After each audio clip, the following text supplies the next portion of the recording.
When I was around 8 years old, I accidentally broke a vase that meant a lot to my stepmom.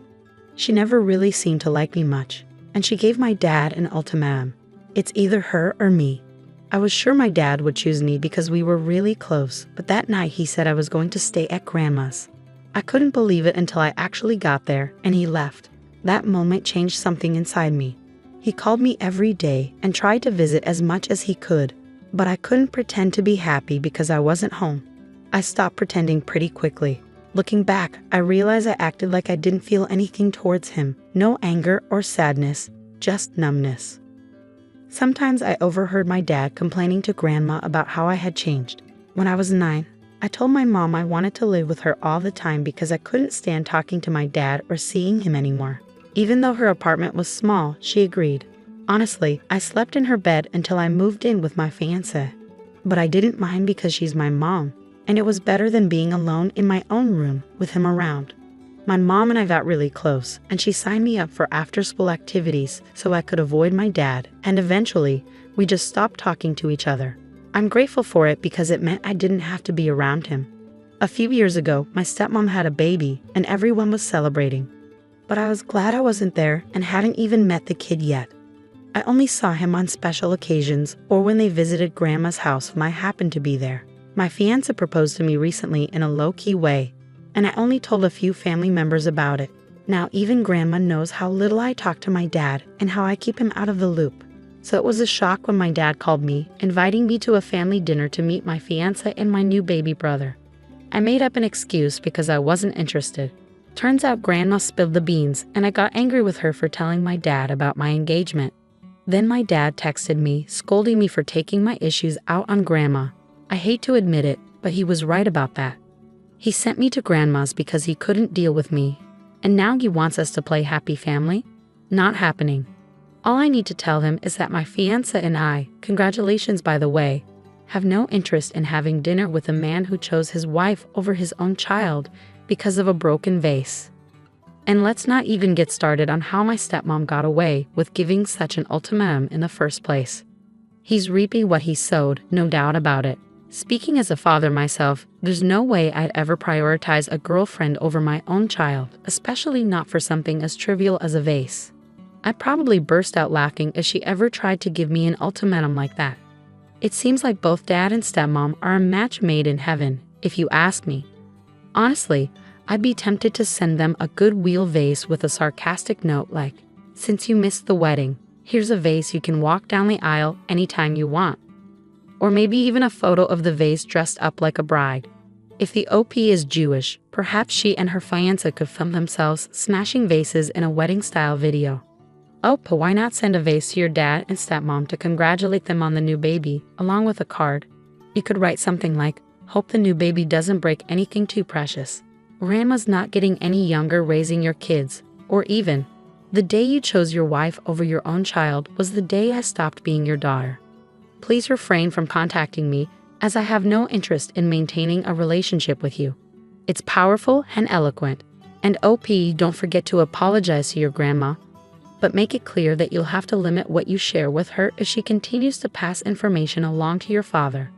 I have 2 sons who are in their preteen years from my previous relationship. My ex and I split up because of various issues, one of which was Emily, a woman he worked closely with for years. They became very close, and she often made remarks to me about how my ex deserved someone better than me and accused me of trying to tear his family apart. Sometimes she even pretended to be his wife at work events, which my ex would just brush off. Besides, he wasn't great at handling finances and other responsibilities. After we separated, my ex officially started dating Emily, which wasn't surprising to me at all. Emily became even more hostile when she realized that my ex's family still liked me and continued to include me in their gatherings, especially when she noticed that my sons weren't thrilled about the situation. She saw herself as their dad's new girlfriend. Emily went as far as to insult my ex's mom for praising me as the best mom during a family dinner. The judge warned my ex about using Emily for custody exchanges and dealing with our boys' issues. She had confronted me multiple times during exchanges, showing hostility and even saying things that could be seen as trying to turn the kids against me. Despite the warning, my ex continued to let her handle things, and he was fined for disobeying the judge's orders. He was told that if it happened again, custody arrangements would be changed. Lately, there's been more attention directed towards me. Emily, unable to have children of her own, wants the boys to see her as a mother figure. They came to me for guidance, but I refused, stating that Emily wasn't their mother and I wouldn't endorse it after the years of verbal abuse from her. During an awards night at school in June, Emily insisted the boys take photos with her for the school newsletter. But they refused, stating she wasn't their mom. My ex scolded them, but I stayed silent. When X and Emily criticized me for not supporting them and allowing disrespect, I defended the boys, stating that what they said wasn't disrespectful. They accused me of being a bad parent and teaching the kids to disrespect women, but I stood my ground. So am I the one in the wrong here? Definitely not. They were just stating the truth, and it's pretty amusing how they're trying to enforce respect while being disrespectful themselves. Should I consider seeking a modification of custody based on their behavior? Because honestly, your boy's well-being is at risk with these two. She's not their mom, and they're not replacements just because she can't have kids of her own. They're children, and if they don't ease off, they'll only push them away and damage their relationship permanently. What happens when nobody's around to protect them at his place? Will your ex prioritize your sons or his new wife? Let's face it, they were emotionally involved at least. How blind are Emily and your ex? This is exactly how most kids feel about their dad's new partner. They're never going to see her as their mom. And when she said she wasn't asking but ordering them, their response was spot on. She's not their mother, so she can't give them orders like that. It's a fact that Emily isn't their mom.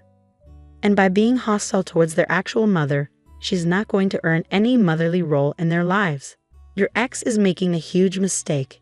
He's letting his wife jeopardize his relationship with his own kids. Someone needs to make him see that. Let him know that you'll only make parenting decisions together, and she won't be involved in any motherly capacity. If she wants kids, they can adopt, because she's not getting yours. Story 2. I'm a father of 2 daughters, Laura, who's 30, and Sarah, who's 19. They have a significant age gap of 10 years because my wife had fertility issues. Laura has achieved a PhD in psychology, and my wife and I couldn't be prouder of her accomplishments. However, Laura maintains very limited contact with us, largely due to her upbringing. I must confess that my wife and I were quite strict with her. When Laura was entering high school, she started to distance herself from us and often avoided spending time with the family. Eventually, we discovered from her counselor that Laura resented us for how we treated her when Sarah was born. Reflecting on our past actions, my wife and I decided to raise Sarah differently. We made a conscious effort to be more encouraging and supportive whenever Sarah faced challenges, aiming to provide her with a more positive upbringing. Unfortunately, this led to resentment from Laura, who felt that Sarah had a much easier childhood compared to her. As Sarah entered high school, we encountered behavioral issues such as disrespect and dishonesty, which caught us off guard. Despite this, we chose not to intervene significantly, fearing that Sarah would come to resent us as Laura did. As both girls excelled academically, we held on to the hope that everything would turn out fine. However, Sarah's behavior worsened during her final year of high school. Despite the escalating problems, we hesitated to take action, fearing that intervening would only strain our relationship with Sarah further. Fast forward to the present, Sarah is 19 and attending university, while Laura is enjoying financial success in her career. Recently, Sarah found herself in trouble after attempting to flirt with one of her professors and sending inappropriate pictures. Fed up with her behavior, my wife and I confronted her about her actions, expressing our disappointment and frustration. In the days that followed, I often found myself comparing Sarah's behavior to Laura's successes, highlighting Laura's respectfulness and achievements. One day, I even mentioned to Sarah that perhaps I should have raised her more like Laura. This comment struck a nerve, and Sarah lashed out. She accused me of mistreating Laura during her childhood, expressed her indifference toward my wife and me, and accused me of favoritism toward Laura. Sarah also revealed that her resentment and disrespectful behavior toward us stemmed from reading a journal that Laura had given her, where Laura had written about the punishments she received from us during her high school years. Story 3. When I was around 8 years old, I accidentally broke a vase that meant a lot to my stepmom. It seemed like she never really liked me, and she gave my dad an ultimatum. It's her or me. I thought my dad would pick me because we were so close. but that night he said I was going to stay at Grandma's. I couldn't believe it until I got there and he left. That moment changed something inside me. He called every day and tried to visit often, but I couldn't pretend to be happy because I wasn't home. I stopped pretending quickly, and looking back, I realized I acted numb to him, not angry or sad, just emotionless. Sometimes I overheard him complaining to Grandma about how I had changed. When I turned 9, I told my mom I wanted to live with her full-time because I couldn't stand talking to my dad or seeing him anymore. Despite her tiny apartment, she agreed. I slept in her bed until I moved in with my fiancé. But I didn't mind because she's my mom, and it was better than dealing with him every day. My mom and I grew incredibly close, and she kept me busy with after-school activities to avoid my dad, until contact eventually faded away. I'm grateful for it because I didn't have to endure being around him. A few years back, my stepmom gave birth, and there was a big celebration. I was relieved to be nowhere in sight and hadn't even met the kid yet. I'd only caught glimpses of him on birthdays or when they visited Grandma's house while I was there. About a week ago, my fiancé proposed to me in a low-key manner, and I shared the news with my mom, Uncle Mom's cousin, and Grandma. Now Grandma knows how little I communicate with my dad and how I keep him out of the loop. So it was quite unexpected when my dad called, inviting me to a family dinner to introduce my fiancé and meet my new baby brother. I made up an excuse because I wasn't interested. Grandma was the one who spilled the beans, and I ended up getting mad at her, even yelling for telling my dad about my upcoming marriage. Not long ago, I received a text from my dad chastising me for involving Grandma in my issues with him. As much as I hate to admit it, he was right about that. So he sent me packing to Grandma's because he couldn't be bothered, and now he wants to pretend everything is fine. No way. All I need to say is that my fiancé and I, thanks for the congrats, have no desire to have dinner with a man who chose his wife over his child because of a broken vase. And let's not even start on how stepmom got away with issuing such an ultimatum in the first place. He's reaping what he sowed, no doubt about it. Speaking as a father myself, there's no way I'd ever prioritize a girlfriend over my own child, especially not for something as trivial as a vase. I'd probably burst out laughing if she ever tried to give me an ultimatum like that. It seems like both dad and stepmom are a match made in heaven, if you ask me. Honestly, I'd be tempted to send them a Goodwill vase with a sarcastic note like, "Since you missed the wedding, here's a vase you can walk down the aisle anytime you want." Or maybe even a photo of the vase dressed up like a bride. If the OP is Jewish, perhaps she and her fiancé could film themselves smashing vases in a wedding-style video. OP, why not send a vase to your dad and stepmom to congratulate them on the new baby, along with a card? You could write something like, "Hope the new baby doesn't break anything too precious. Grandma's not getting any younger raising your kids." Or even, "The day you chose your wife over your own child was the day I stopped being your daughter. Please refrain from contacting me as I have no interest in maintaining a relationship with you." It's powerful and eloquent. And OP, don't forget to apologize to your grandma, but make it clear that you'll have to limit what you share with her if she continues to pass information along to your father. I have 2 sons with my ex, both in their tween years. Our relationship ended due to various issues, one of which was Emily, a colleague my ex became close to. She often belittled me, claiming my ex deserved better and that I was trying to break up their family. On multiple occasions, she even pretended to be his wife at work events, which my ex found amusing. Additionally, he struggled with financial management and other responsibilities. After our breakup, he officially started dating Emily, which didn't surprise me. Emily's hostility escalated when she realized my ex's family still respected me and included me in gatherings, despite my boys not being entirely happy about her presence as their dad's new girlfriend. She even insulted my ex's mom for praising me as the best mom during a family dinner. The situation worsened when the judge warned my ex about using Emily to handle custody exchanges and issues. Emily had confronted me several times in front of our children, showing hostility and making remarks that could be seen as attempting to alienate me as a parent. Despite the judge's warning, my ex continued this behavior, leading to fines for violating court orders. He was warned that if it happened again, custody arrangements would be revised. Lately, there's been a rise in tension directed toward me. Emily, unable to have children, desires the boys to see her as a mother figure. They sought my assistance, but I declined, asserting that Emily isn't their mother. and I won't encourage them to view her as such after the years of verbal abuse from her. During an award ceremony at school in June, the boys were asked by Emily to join her in photos for the school newsletter. They declined, stating she wasn't their mom, so she couldn't make such requests. Despite their refusal, my ex reprimanded the boys, while I remained silent. When confronted about not supporting them, I defended the boys, explaining that their response wasn't disrespectful. However, my ex and Emily insisted I should have intervened and not allowed such perceived disrespect. They accused me of being a bad parent, claiming I shouldn't have allowed the boys to act that way, and accused me of teaching them to disrespect women. So here I am, wondering if I'm the one at fault. No, you're not. They simply stated the truth. It's also quite amusing how they're insistent on avoiding disrespect. But does this behavior warrant revisiting custody arrangements in your favor? Frankly, the mental well-being of your boys is at stake with these two. She isn't their mother, and are not substitutes because she has fertility issues. They're just kids, and if they don't back off, they'll only alienate them and damage their relationship irreparably. What happens behind closed doors at his place when no one's there to protect them? Would your ex prioritize your sons or his new wife? Let's not ignore the emotional affair they had, at the very least. How blind can Emily and your ex be? This is precisely how most kids feel about their dad's new partner, and they're unlikely to accept her as their mom. As for her assertion that she wasn't asking, in essence, she was commanding them, their response was appropriate.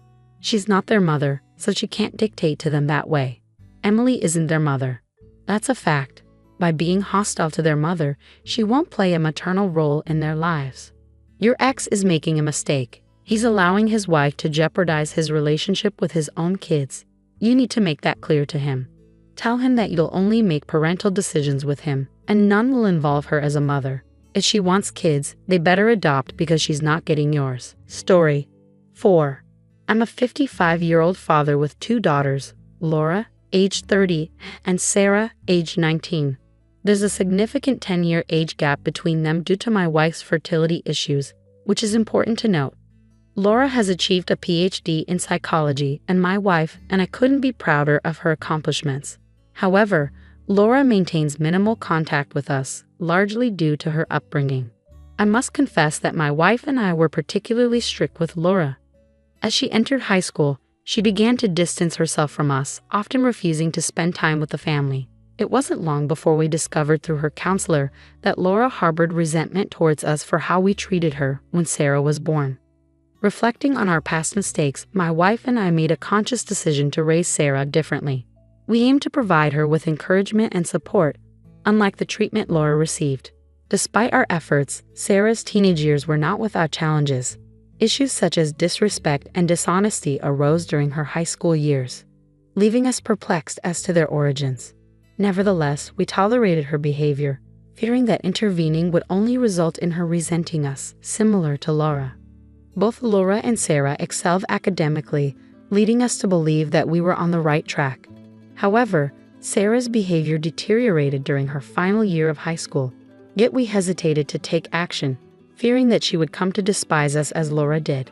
Fast forward to the present, Sarah is 19 years old and attending university, while Laura enjoys financial success in her career. Recently, Sarah found herself in trouble after attempting to flirt with one of her professors and sending him inappropriate pictures. Fed up with her behavior, my wife and I decided it was time to confront her. We expressed our disappointment and frustration, raising our voices in the process. In the days that followed, I frequently reminded Sarah of Laura's accomplishments and exemplary behavior.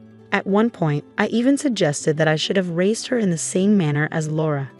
This comment sparked a strong reaction from Sarah.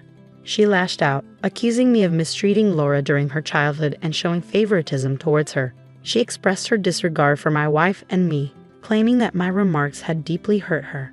Additionally, she confessed that she had been acting rudely towards us after reading a journal that Laura had written during high school. In the journal, Laura detailed how we used to discipline her, which evidently affected Sarah's perception of our parenting. I'm Jess, and if you told me 11 years ago that my life would take such a wild turn, I'd have laughed it off. But here I am, stuck in a reality I never imagined. It all began innocently enough. I met Jack at a mutual friend's barbecue. He was charming, with a smile that could light up a room, and we hit it off right away. Fast forward through a whirlwind romance, and we were married, living what seemed like a dream. A year into our marriage, our son Max came into the world, making our little family feel complete. Life got real tough when Max started getting sick all the time. My job was on the line, but my boss, Mr. Harris, he was a lifesaver. "Jess, you're a rock star at work, and we can't lose you. How about you work from home? Keep an eye on the little guy and keep the ball rolling here," he suggested. And just like that, my living room turned into my new office. Juggling work calls, Max's needs, and household chores became my new norm. But that's where the fairy tale ended and real life began. As I became the superwoman handling it all, something in Jack changed. The man who used to help around the house, who used to play with Max for hours, began to change. It was like he resented me for being at home, even though it was for our son. He'd walk in from work, not even a hello before he'd slump on the couch, eyes glued to his phone. "Jack, could you help Max with his homework?" I'd ask after a long day of balancing spreadsheets and laundry. "I'm beat, Jess. You handle it. You're home all day, aren't you?" he'd reply, not even looking up. His words stung, but I bit my tongue.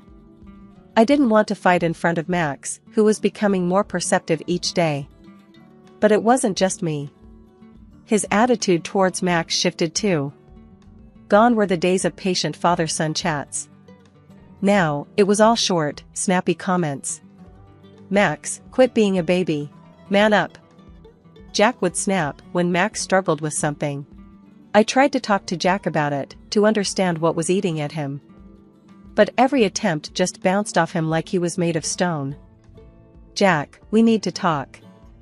This isn't working," I said one evening when Max was at a sleepover.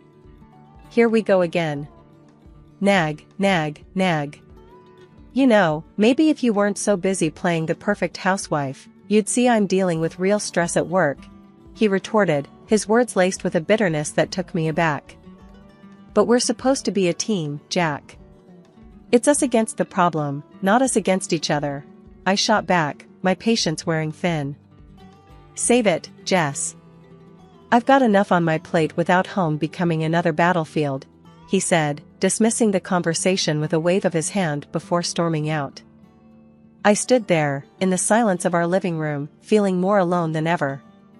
It was like living with a stranger, a man who wore the same face as my husband but carried none of his warmth, none of his love.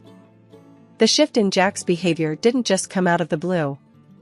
It crept in slowly, like a shadow growing longer as the sun sets, until one day, the room was dark. About 3 years back, that's when the late nights started becoming more frequent. Each time Jack walked through the door past midnight, his excuses were as thin as paper. It was a Tuesday, I remember, because Max had just won his soccer game, and we were waiting to celebrate with Jack. But as usual, the chair at the head of the table remained empty. Max's eyes kept darting to the clock, then to the door, and finally, settling on me with a mix of disappointment and confusion. I plastered a smile on my face, trying to keep the mood light. "Your dad's really swamped at work, honey. But he's so proud of you, you know that, right?" I reassured Max, but the words felt hollow even to me.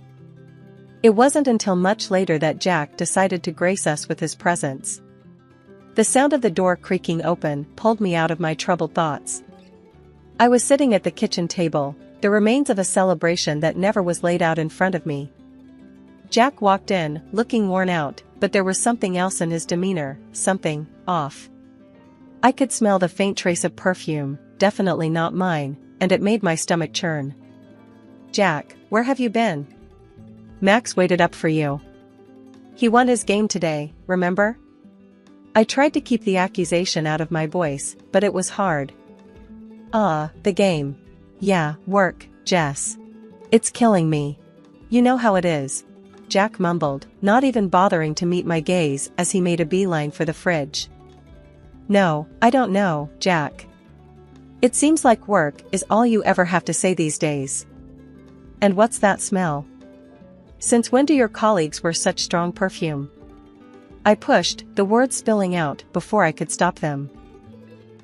Jack's head snapped up, his eyes narrowing. What are you implying, Jess? That I'm cheating on you? That's rich, coming from someone who's holed up here all day. The accusation stung, and I felt my face flush with anger. I'm here taking care of our son, our home, while you're out there doing God knows what. And it's not just the perfume, Jack. I found a strand of black hair on your jacket. Last time I checked, my hair was blonde. Jack let out a scoff, his ego inflating like a balloon. Oh, please, Jess. You're being paranoid. You think just because I come home smelling like someone else's perfume, I'm having an affair? Maybe you're just jealous. Maybe you still want me, huh? I was taken aback by his mockery. It wasn't like him. The Jack I knew would have reassured me, would have laughed it off and made me feel like a fool for even doubting. But this man, this stranger in my kitchen, he was egging me on, almost enjoying it. You think this is funny, Jack? Our marriage is hanging by a thread, and you're standing there making jokes? What happened to you? My voice broke, the frustration and hurt I'd been bottling up finally spilling over. Jack shrugged, his expression cold and detached. Maybe I've just had enough, Jess. Enough of this domestic bliss you keep trying to shove down my throat. I'm out there busting my ass every day, and I come home to this nagging and suspicion. You want to know where I've been? Out, where I don't have to deal with this crap. With those words, he grabbed a beer from the fridge and headed towards the living room, leaving me standing there, a mix of disbelief and anger coursing through me. As I heard the TV flick on, the familiar sound of laughter from some late-night show filling the house, I realized that the gap between us had grown too wide to bridge with mere words. The day started like any other, with Max's laughter filling the house as I juggled work and household chores. But a call from Mr. Harris changed everything. Jess, we need you in the office today. Big client coming in, and we can't do this without you, he said. I was torn. Max was down with one of his fevers again, and with Jack's unpredictable schedule, I couldn't just leave our son alone. I called Jack, hoping he'd understand the urgency. Jack, it's important. Mr. Harris needs me at the office. Can you come home early today? Max isn't feeling well. Jack's response was a cold splash of reality. Are you kidding me, Jess? You know I can't just leave work in the middle of the day. Handle it, like you always do. His words stung, but there was no time to argue. I called Helen, Jack's mom, and thank heavens, she agreed to help. Of course, dear. You go and take care of your work. Max will be fine with me. The meeting was intense, but we nailed it.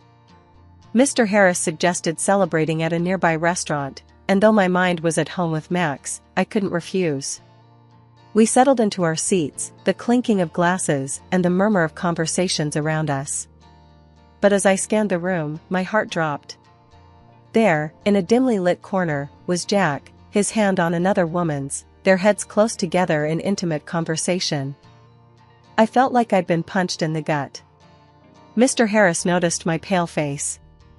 Jess, are you all right? You look like you've seen a ghost. I shook my head, not trusting my voice. I need a moment, I managed to say, my legs shaky as I stood up. I headed to the restroom, my mind racing. This couldn't be happening. Not Jack. Not us. But the truth was right there, laughing and flirting over candlelight.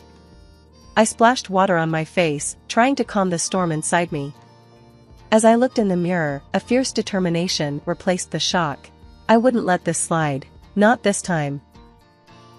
Back at the table, I apologized to Mr. Harris and the clients.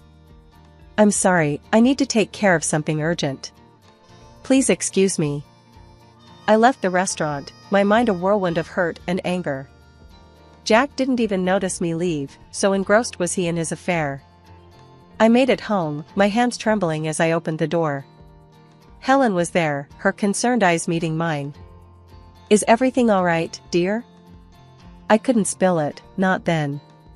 Just a rough day at work, Helen. Thanks for watching, Max. Helen gave me a knowing look. Anything you want to talk about? I forced a smile. Nothing to worry about. Just work stuff. Thanks again, Helen. After Helen left, the silence of the house wrapped around me. The image of Jack with that woman replayed in my mind. But I wasn't about to let anger take the wheel. This fury was fuel.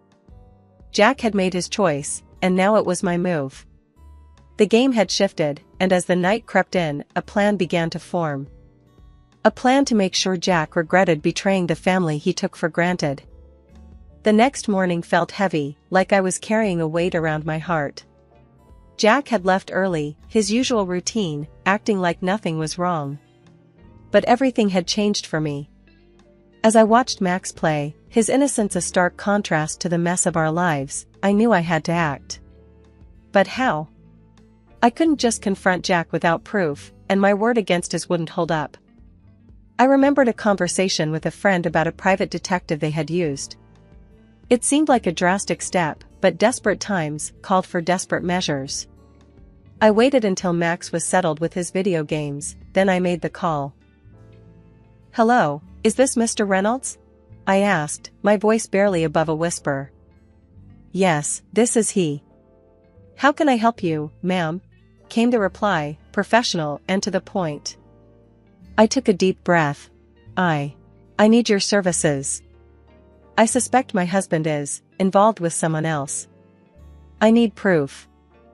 Mr. Reynolds was all business. "I understand, ma'am. We handle these cases with utmost discretion. Can you tell me more about your situation?"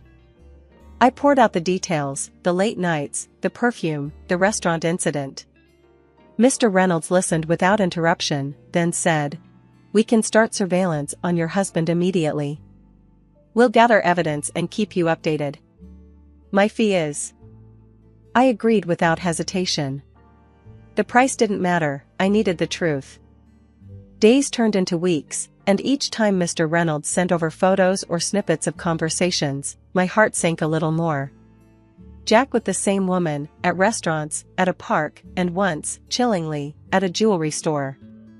It was like watching a train wreck in slow motion, each piece of evidence a brutal confirmation of Jack's betrayal.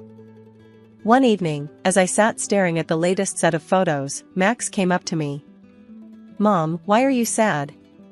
Did something happen?" I quickly hid the photos and forced a smile.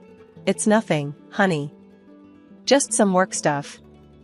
You know how it is." Max looked unconvinced. "If Dad is making you sad, I can tell him to stop. He should be nice to you." I hugged him, tears threatening to spill. "You're such a good boy, Max. But it's not your fight. Mom's got this under control, okay?" Max nodded, but his eyes still held worry. It broke my heart to see him like this, but it also steeled my resolve. Jack had to be held accountable, not just for me, but for Max's sake too.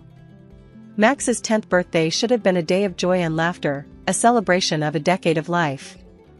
The house was decorated, the cake was ready, and Max's eyes sparkled with excitement. But as the day unfolded, it became clear that it was going to be anything but typical.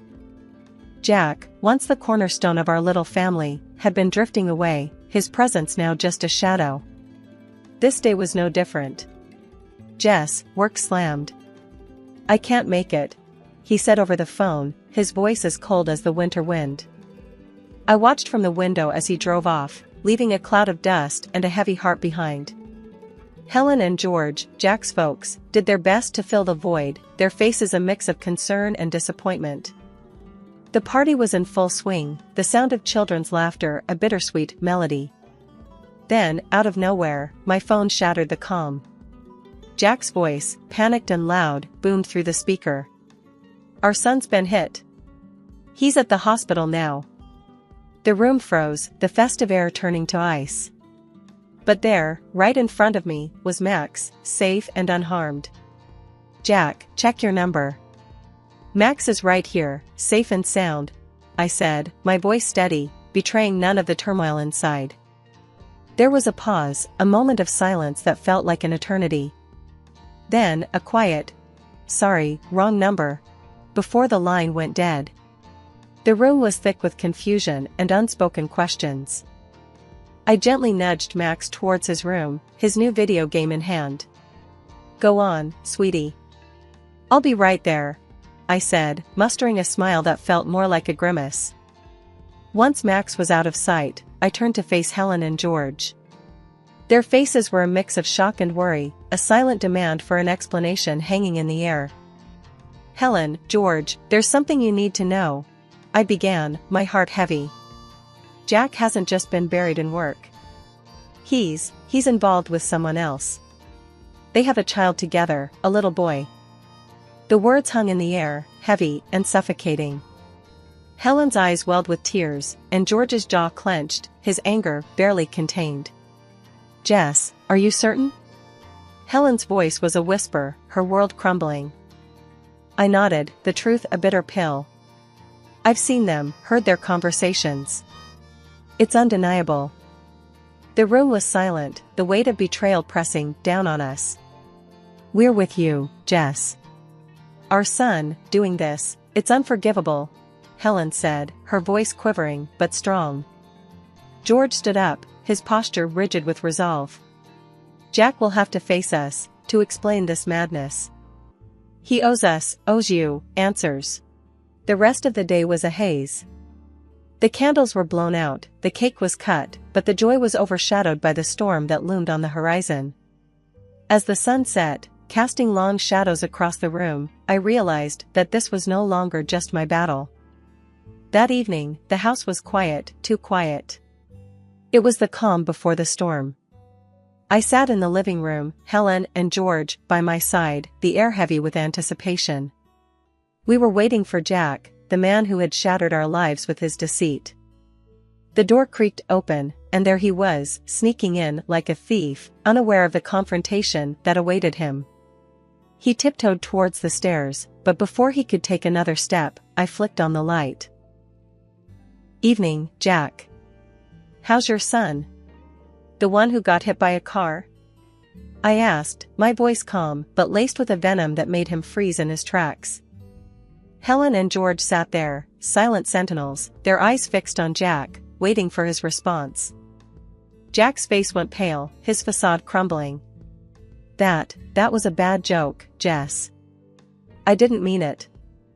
I couldn't help but let out a bitter laugh. "A joke? Is that what you call it?" Without another word, I threw the photos and documents on the table in front of him. Each picture, each piece of paper, a testament to his betrayal. "This is no joke, Jack. This is your other life, laid bare for all to see." Jack's eyes darted from the photos to his parents, the magnitude of his actions finally sinking in. I can explain," he stammered, but his words fell flat. "You're done talking, Jack. These pictures, these documents, they speak louder than any lie you could come up with," I said, my resolve steel.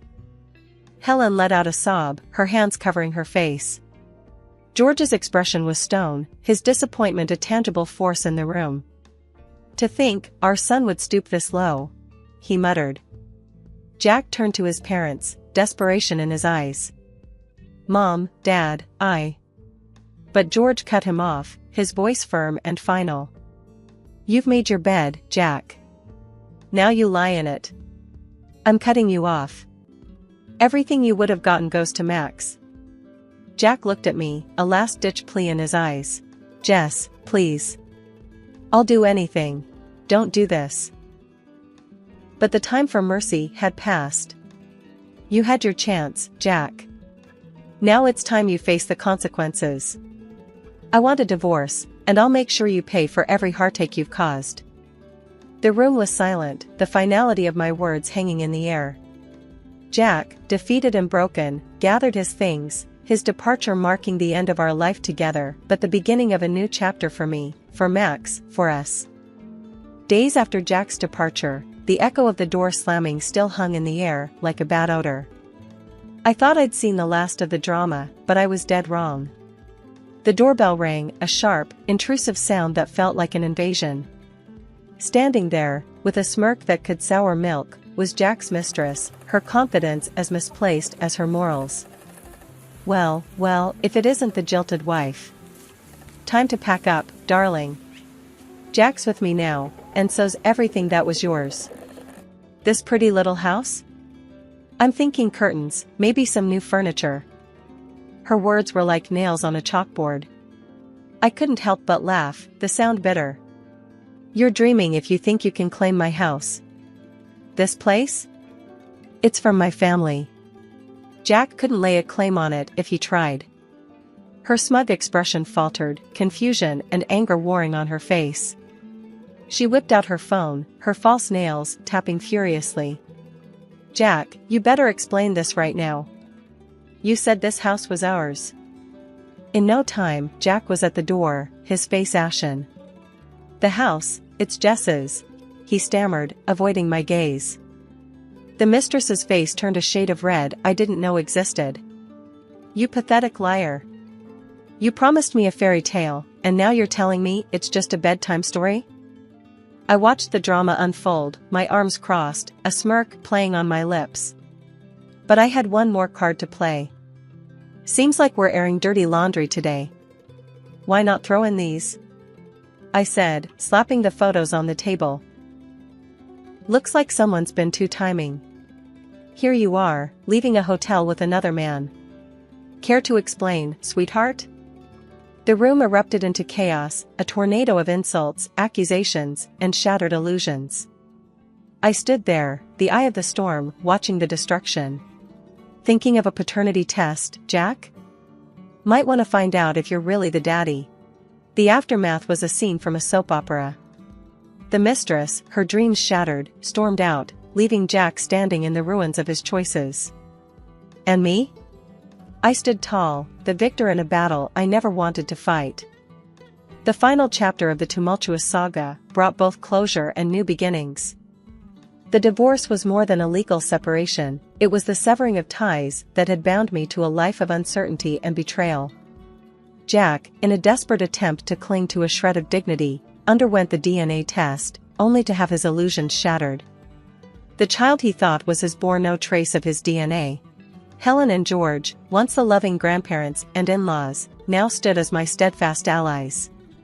George's decision to create a trust fund for Max wasn't just about securing a future for his grandson, it was a statement, a clear denouncement of Jack's actions. This boy's future won't be clouded by his father's shadow, George had said, his voice heavy with a mix of anger and resolve. The house, once filled with laughter, then whispers of betrayal, was now a sanctuary of peace. It was during one of these quiet evenings that Mr. Harris, or Tom as he insisted, visited. His presence had always been a source of comfort, but this time, there was a different energy about him. Jess, I hope it's okay, me dropping by like this. Tom began, his hands slightly fidgeting, a contrast to his usual composed demeanor. I offered him a smile, the familiarity of his presence a welcome comfort. Of course, Tom. It's always good to see you. He hesitated for a moment, then took a deep breath. Jess, I've been doing a lot of thinking, especially after everything that's happened. I've seen you handle life's curveballs with such grace and strength. It made me realize something I should have acknowledged a long time ago. The air felt heavy, charged with unspoken words and emotions. Tom, what are you trying to say? His gaze met mine, earnest and unwavering. I love you, Jess. Not just as the brilliant colleague you are, not just as the friend who's been by my side. I love you for the incredible woman you are, for the strength you embody. I want to be there for you, for Max, if you'll let me. The confession, honest and raw, stirred something within me. A mix of surprise, fear, and a flicker of hope. Tom, this is a lot to take in. I appreciate your feelings, truly. But I need time to process, to understand what this means for me, for Max, for us. Tom nodded, understanding etching his features. Take all the time you need, Jess. I'm not going anywhere. I just wanted you to know how I feel, to understand that whatever the future holds, I'm here." As he left, the silence of the house enveloped me. The words we'd exchanged echoed in my mind, a gentle yet profound reminder that life still had surprises in store, that maybe, the end of one chapter was simply the beginning of another. At 27, my life was a tapestry of hard-earned successes and simple joys.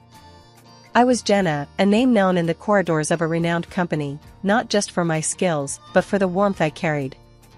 It was here, amidst the hustle of deadlines and the aroma of brewed ideas, that I met Alex. He wasn't just another suit, he was a burst of energy, a puzzle I couldn't resist solving. Our first project together was more than just work, it was a dance of minds, a clash and melding of thoughts. "Jenna, your approach is something else. Makes me think outside every box I've ever known," Alex had remarked one late evening, his eyes reflecting the glow of the computer screen. I remember blushing, hiding it behind a chuckle. "Well, Alex, keep up. I have plenty more where that came from," I teased back, the challenge in my voice unmistakable. Our romance wasn't a slow burn, it was a wildfire. It swept through our lives, turning routine coffee breaks into whispered plans, and mundane weekends into explorations of what two hearts beating in sync could discover together. Our wedding was a crescendo of this beautiful melody we'd created. Friends, family, and even skeptical coworkers watched as we promised to walk through life hand in hand. The first 2 years felt like a dream painted in the brightest colors. We were the couple that made single friends sigh and married ones nod in appreciation. We found joy in the little things, the shared popcorn during movie nights, the laughter over burnt toast on lazy Sundays, and the quiet understanding during walks under the canopy of stars.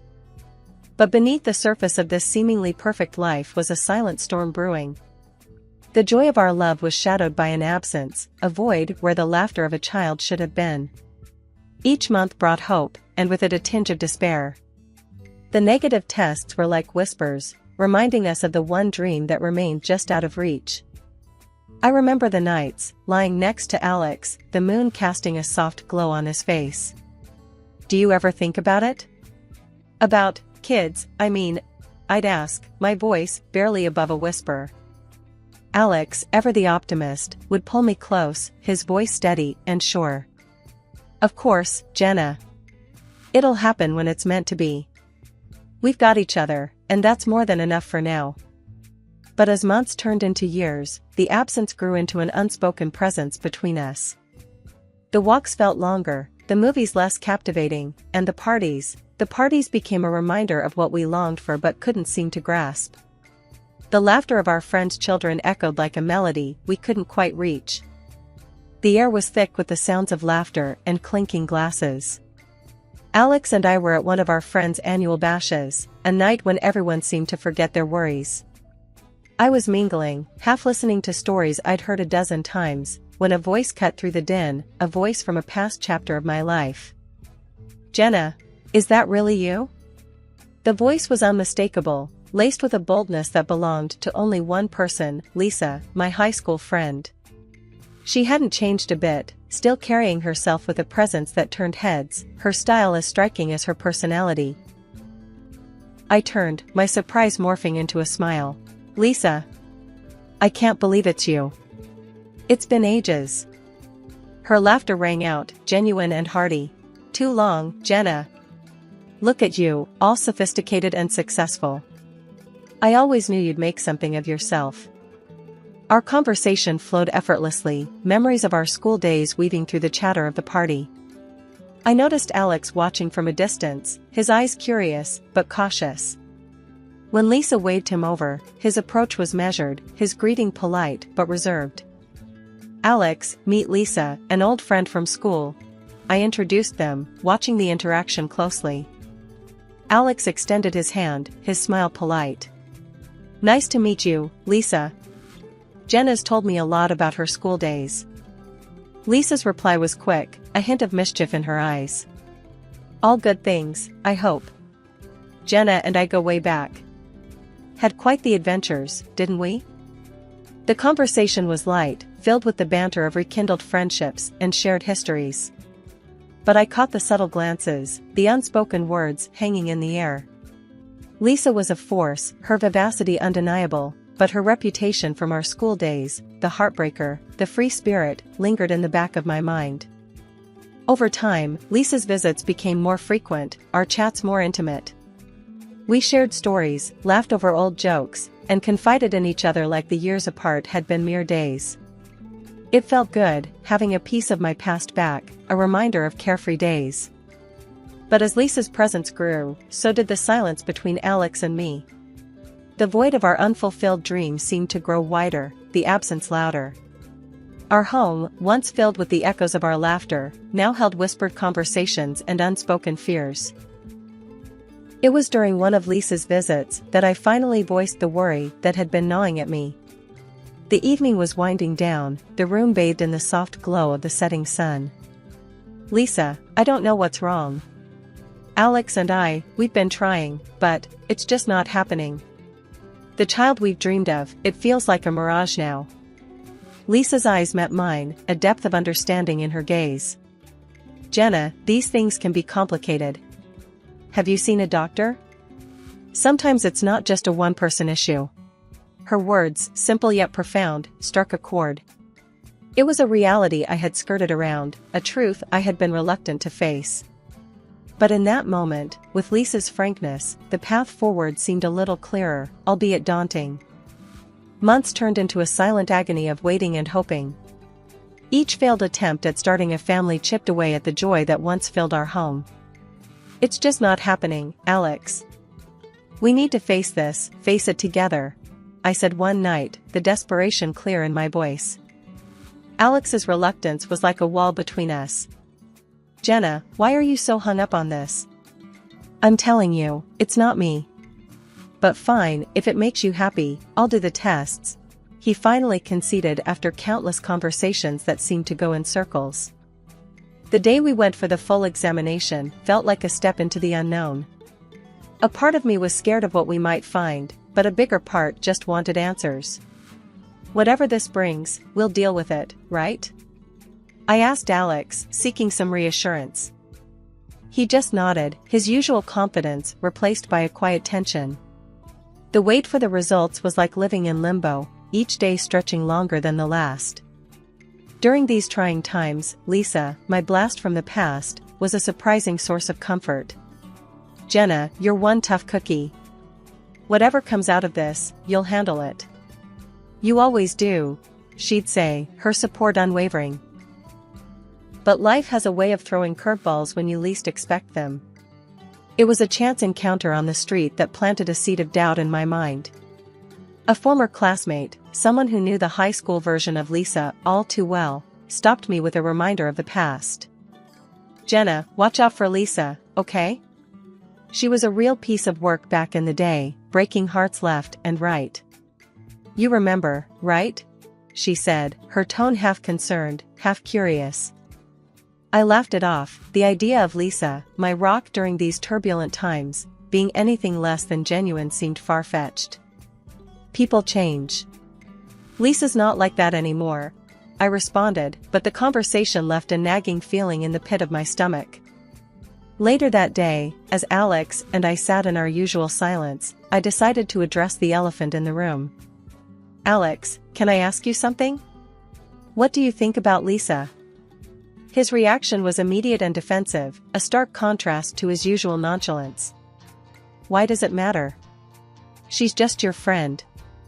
I don't care about her one way or the other," he said, his tone a mix of irritation and something else I couldn't quite place. His words did little to ease my mind. Instead, they added to the growing list of questions and doubts that seemed to have no answers. As the days turned into weeks, the waiting game for the test results became a battleground of unspoken fears and doubts. Life at home had taken a sharp turn, the once comforting walls of our home now echoing with Alex's harsh words and relentless criticism. It wasn't just an off day or a bad mood, it was a drastic change that hung heavily in the air. "Jenna, can you try a little harder? Look at you, it's always the same old jeans and t-shirt. When you're with me, I want to show you off, not make excuses for your plain Jane look," Alex remarked coldly one evening, his words cutting deeper than he probably intended. I stood there, a mix of hurt and disbelief in my heart. Alex, what's this about? Since when did appearances become more important than who we are to each other? I replied, my voice shaking slightly. But it didn't stop at my appearance. It was everything, my cooking, my cleaning, the very essence of my being. Jenna, this meal, it's bland. And the house, it looks like a tornado hit it. Is this really the best you can do? He'd say, his dissatisfaction clear. Each word stung, each comment a blow to the life we had built together. Confused and hurt, I turned to the one person who had become my confidant through it all, Lisa. Lisa, I don't know what's happening. It's like he's looking for reasons to be unhappy, to criticize me. I don't feel like I'm enough anymore. I shared, the vulnerability clear in my voice. Lisa's response was thoughtful, her words a mix of support and practicality. Jenna, he's being a total jerk. But maybe you guys just need a break from the routine. Why not plan a surprise, something to reignite the spark? How about a romantic trip? The idea was like a beacon of hope, a chance to mend the growing rift between us. Filled with a newfound determination, I approached Alex with the idea. Alex, I've been thinking. Maybe we need a change of scenery, some time away from all this stress. What do you say to 2 weeks in Hawaii, just the two of us? I suggested, the hopeful tremor in my voice betraying my anxiety over his response. To my surprise, his reaction was positive, a glimmer of the old Alex shining through. Jenna, that sounds, actually great. You're right, we could use the time away. Let's do it. He agreed, his words a soothing balm to my frayed nerves. In that moment, I allowed myself to feel a flicker of hope, a sense that maybe, just maybe, this trip could be the bridge back to the love and understanding we once shared. The idea of a romantic getaway, of 2 weeks in paradise with the man I still loved, felt like a lifeline, a chance to turn the page on the recent bitterness and start a new chapter. The days leading up to our Hawaii trip were a whirlwind of anticipation and preparation. Alex, taking charge of the arrangements, insisted on handling everything. Jenna, you've been working too hard lately. Let me sort out the tickets and the hotel. You just focus on packing and getting ready for our escape, he said, a smile playing on his lips. I was touched by his thoughtfulness, a glimpse of the man I fell in love with. That's so sweet of you, Alex. Thank you, I could really use the break, I replied, my heart light with the promise of a fresh start. With Lisa's help, I dove into preparations. Shopping for the trip was like weaving dreams into reality. Jenna, this swimsuit is stunning on you. Alex won't be able to take his eyes off you.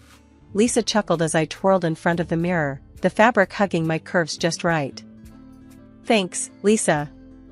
I really hope this trip brings us back together. It feels like we're finally turning a page, I said, the excitement bubbling within me like champagne. The day of departure arrived, and I was a bundle of nerves and excitement. Alex seemed more upbeat than usual, a good sign, I thought. As we reached the airport, the buzz of travelers and the scent of adventure filled the air. But the unexpected sight of Lisa there turned the excitement into confusion. Lisa? What are you doing here? I asked, a knot forming in my stomach. The smirk on Alex's face and the glint in Lisa's eyes were the first cracks in my carefully built hopes. Jenna, the thing is, Lisa's the one joining me to Hawaii. Not you, Alex said, his words slicing through the din of the airport like a knife.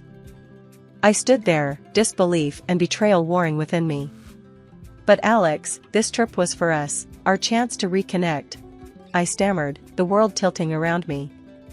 His laughter was a sound I barely recognized, cold and distant. Reconnect? Jenna, you're living in a dream. I'm done playing house.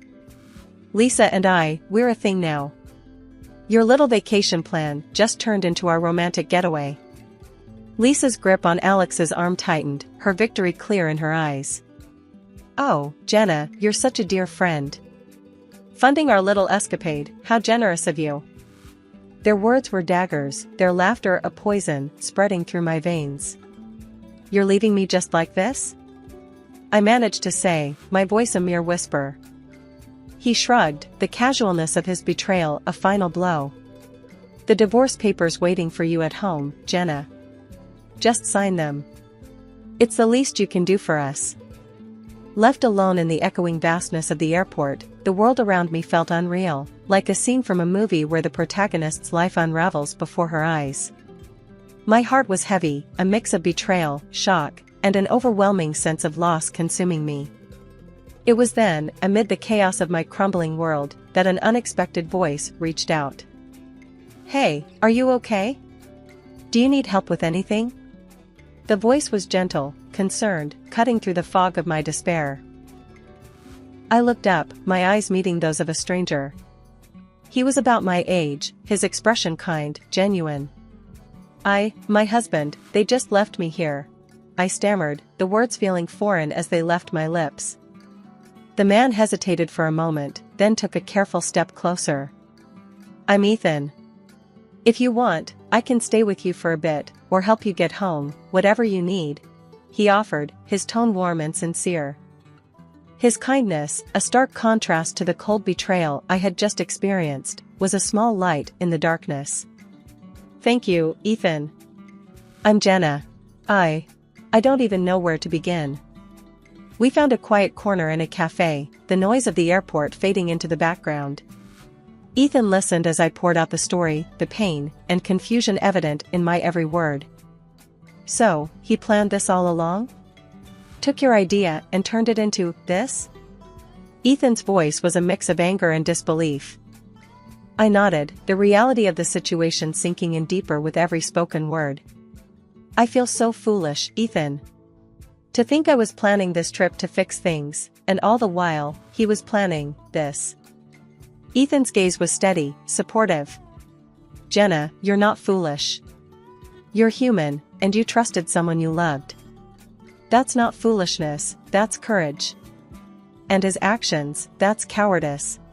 His words were a balm, soothing the raw edges of my wounded heart. We talked for what felt like hours, Ethan's presence a steady anchor in the storm that had become my life. Eventually, he glanced at his watch, a gentle reminder of the world moving on around us. "Jenna, I can drive you home if you want. You shouldn't be alone right now." The offer, so simple yet so profound, was a lifeline. "Thank you, Ethan. I'd appreciate that. I don't want to face that empty house just yet, but I know I need to." The drive was quiet, the hum of the engine a backdrop to my tumultuous thoughts. As we reached my house, the reality of what awaited me inside hit hard. Ethan seemed to sense my hesitation. "Jenna, if you need anything, here's my number. Don't think you're alone in this. Some people, they're just not worth your tears," he said, handing me a small piece of paper with his number scrawled on it. I took it, a small smile breaking through the tears. "Thank you, Ethan. For everything. Today, you were the friend I didn't know I needed." A year had rolled by, a year of healing, of rebuilding, of finding strength I never knew I had. But stepping back into my hometown, the ghosts of my past were waiting, lurking in the shadows of familiar streets and faces. It was in a quaint little cafe, where the past decided to rear its ugly head. Sitting there, lost in my thoughts, a voice that I hoped to never hear again cut through the calm. "Jenna, look what the cat dragged in." "Still the same, I see," Alex sneered, his eyes raking over me with a disdain I remembered all too well. I took a deep breath, bracing myself. "What do you want, Alex?" I asked, my voice steady, a testament to the year of battles fought and won. His smirk grew wider, more malicious. "Just wanted to flaunt my perfect life, Jenna. Lisa and we're married now.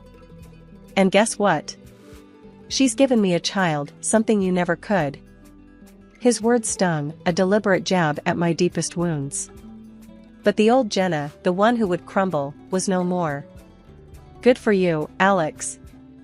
I hope you're happy," I replied, my words a shield against his cruelty. But he wasn't done. The arrogance, the sheer audacity, dripped from his next invitation. "Why don't you come over, Jenna? See the life you missed out on. Meet your replacement and our beautiful baby." It was a challenge, a cruel game in his twisted mind. But this time I was playing by a different set of rules. "Sure, Alex. I'll come by. It's time to face the past," I said, the resolve in my voice belying the storm inside. And so, I found myself at the doorstep of the home I once shared with Alex, my heart pounding, not with fear, but with a fierce determination. The door swung open, and there stood Lisa, her smirk a mirror of Alex's cruelty.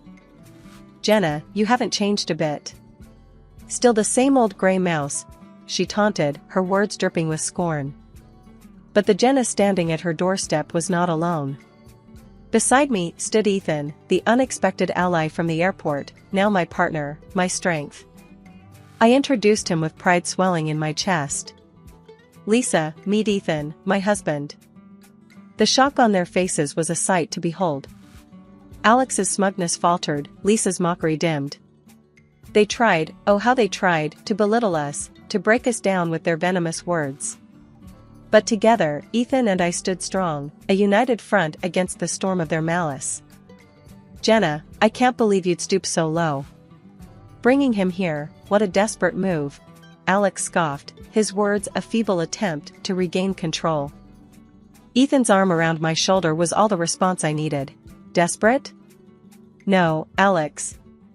We're here to close a chapter, to move on from the past that you cling to so pitifully." The air was tense as Ethan and I stood in the living room of the house I once called home.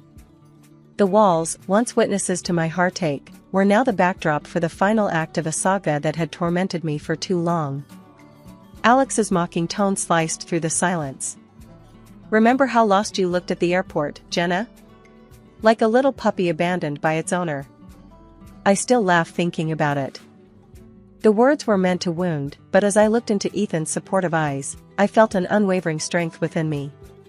Actually, Alex, that day turned out to be a blessing. Because of your cruelty, I met Ethan. He's been my rock ever since, I replied, a serene smile on my face. Alex's smirk wavered, confusion and shock intermingling in his gaze as he looked at Ethan. "And what's so special about this guy?" he sneered, trying to regain his footing. Ethan's presence was calm yet imposing. "Well, Alex, aside from picking up the pieces of the life you shattered, I also recently became the director at your esteemed company. Funny how life works, isn't it?" The revelation hit Alex like a physical blow, his arrogance melting away, leaving a pale, shaken man in its place. Before he could recover, Lisa, with her characteristic spite, decided to strike what she thought would be a crushing blow. "At least I gave Alex something you couldn't, Jenna. A child. The ultimate gift," she spat, her eyes gleaming with malice. The room was charged, the air thick with tension and unspoken truths. I couldn't help but laugh, the absurdity of the situation and the secret I held turning my despair into amusement. "Oh, Lisa, the irony of your statement is richer than you know," I said, reaching into my bag. I pulled out the envelope containing the test results, the paper that held the key to unlocking the sham that was their life. "Alex, these tests we took, they revealed a truth you've been too blind to see. You're incapable of fatherhood. This child Lisa's so proud of? It can't be yours." The words hung heavy in the room, a tangible testament to the crumbling facade of their lies. Alex's face was a mask of shock and betrayal, his eyes darting between the paper in his hand and Lisa's suddenly ashen face. Lisa's voice trembled, her confidence shattered. "Alex, baby, this must be some mistake. Jenna's lying, she has to be." But there was no mistaking the truth, the undeniable reality inked on the paper. The arguments erupted, accusations and denials bouncing off the walls, the sound of their once united front cracking at the seams. Ethan's hand squeezed mine, a silent signal that it was time to leave the chaos behind. "Let's go, Jenna. We have our own future to look forward to, one built on truth and love, not deceit." As we stepped out of the house, the door closing behind us felt like the final chapter of a painful saga coming to an end. The sun outside seemed brighter, the world filled with new possibilities, and the promise of the life growing inside me, a life created from love, not lies.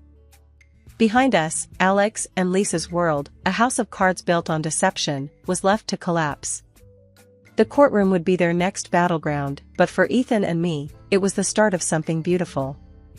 A chapter of joy, of honest love, and the sweetest victory of all, a life well lived, a future bright with hope and the laughter of our soon-to-arrive child.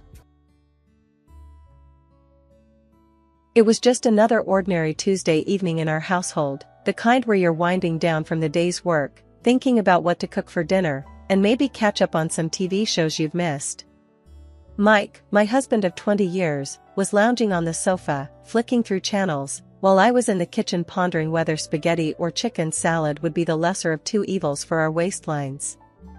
I was thinking about what our 19-year-old son Alex eats in college. That's when the phone rang, cutting through the mundane silence of our home. Mike glanced at the caller ID and sighed, "It's my folks." There was a hint of reluctance in his voice that didn't go unnoticed. "Go on, pick it up."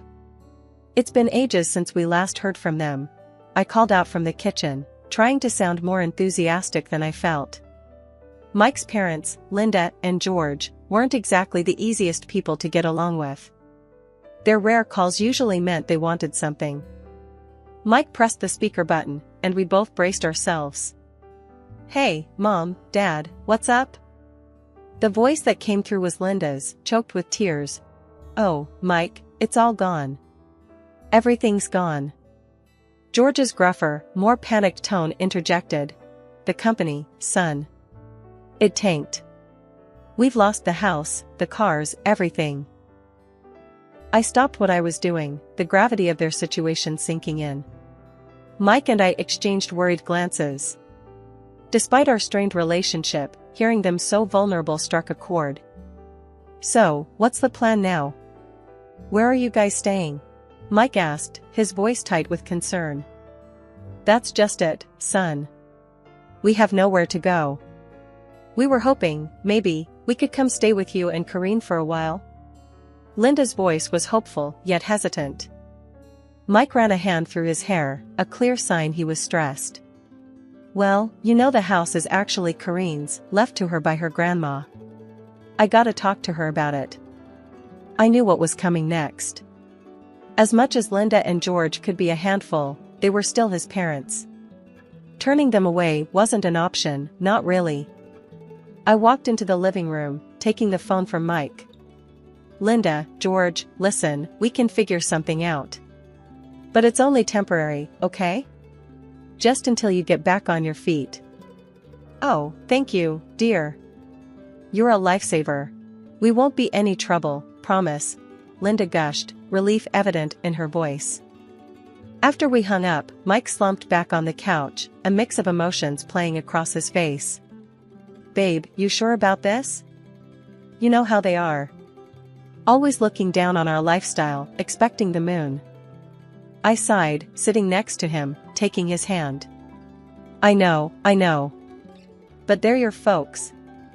What else can we do? We'll set some ground rules. Make it clear it's just for a few months."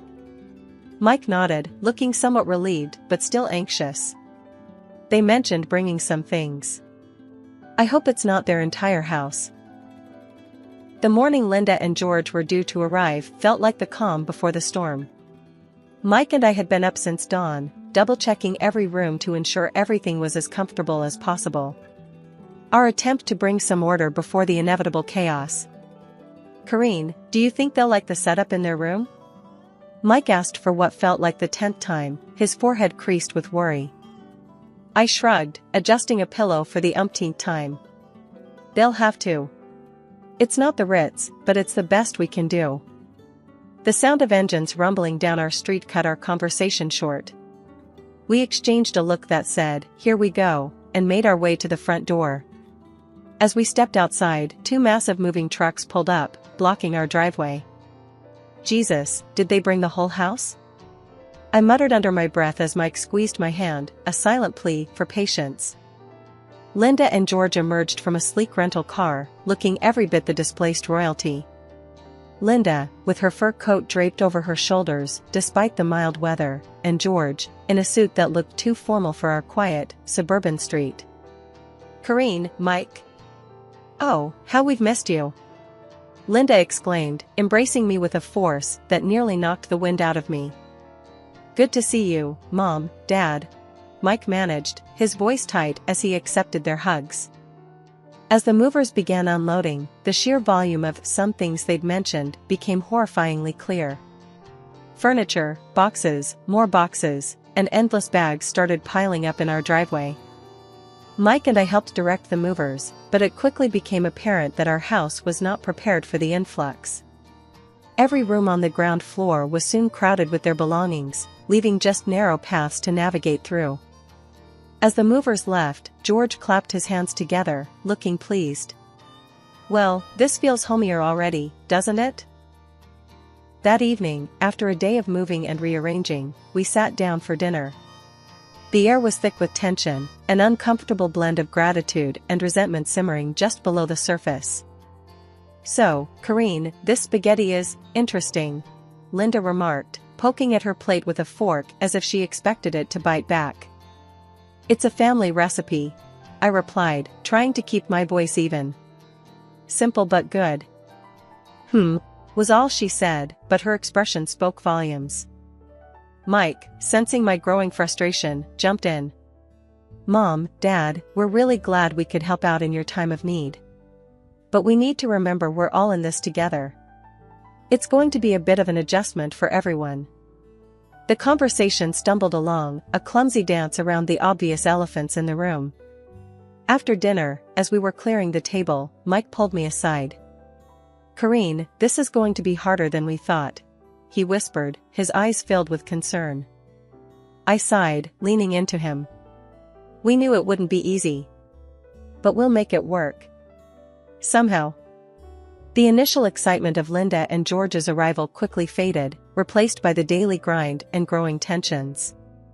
It wasn't long before their true colors started to show, and with it, the first of many demands. One morning, barely a week into their stay, I was in the kitchen whipping up what I considered a decent breakfast: scrambled eggs, toast, and some fresh fruit on the side. Simple, yet filling. That's when Linda strolled in, a look of disdain plastered across her face as she eyed the plates on the counter. "Kareen, darling, is this what you call breakfast?" she asked, her voice dripping with condescension. I turned, forcing a smile. "It's what we usually have. Keeps us going until lunch." Linda scoffed, waving her hand dismissively. No, this won't do at all. Back in our house, we had freshly squeezed orange juice, croissants, and sometimes even smoked salmon for breakfast. "You must try a bit harder, dear." I felt a knot form in my stomach, frustration bubbling up. "Linda, you know we're not living in luxury here. This is what we eat. If you'd like something else, you're welcome to make it." The rest of the meal passed in awkward silence, the air thick with unspoken words. Mike caught my eye, giving me a sympathetic look that said he'd handle it later. But breakfast was just the beginning. Later that week, George approached me as I was sorting the laundry, a list in hand. "Kareen, we need to talk about the groceries. This list here," he said, waving the paper in front of me, "is what Linda and I usually enjoy. We've been very accommodating, but it's time we return to some semblance of our normal lifestyle." I took the list, my eyes widening as I scanned the items. Marbled steaks, exotic fruits, imported cheeses. The price of these items would blow our grocery budget out of the water. "George, you do realize we're on a budget, right? We can't afford these things on a regular basis." He frowned, crossing his arms.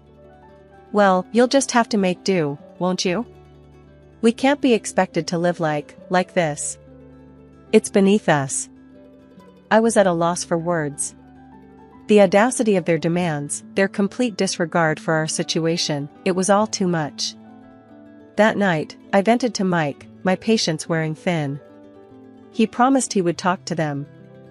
But talking seemed to do little good. Linda and George remained firmly planted in their bubble of entitlement, making life increasingly difficult for us. The breaking point came when Linda refused to eat the chicken casserole I had prepared for dinner, calling it peasant food. She demanded we order takeout from a pricey restaurant instead. "Listen, Linda, we're doing our best here," I snapped, my patience finally gone. "This is what we're having. If you don't like it, then I'm sorry, but that's just too bad." Her face went red, and for a moment, I thought she might actually explode. "This is no way to treat your guests, Corrine. We are your elders, and you should be showing us more respect." Mike stepped in, his tone firm. "Mom, Dad, you're not guests. You're living here because you have nowhere else to go. Corrine's right. We can't afford to eat out or buy expensive groceries. You need to respect that this is our home and our rules." The conversation ended with Linda storming off to her room, George following closely behind, muttering about ungrateful children. A whole month had gone by since Linda and George turned our lives upside down. It started with them making a scene at breakfast one morning, both of them clutching their stomachs and making a big show of how our average food was wreaking havoc on their digestion. "This bread, it's like eating cardboard. And don't get me started on the eggs. My stomach's been in knots," Linda complained, her voice teetering between a whine and a demand. George chimed in with a groan, "I haven't felt right since we got here. We need proper food, not this peasant fare." Feeling cornered and wanting to keep the peace, I caved. I started buying the fanciest groceries I could find for them, while Mike and I resorted to fast food just to save on costs. Fast forward a month, and I'm sitting at the kitchen table, receipts scattered in front of me.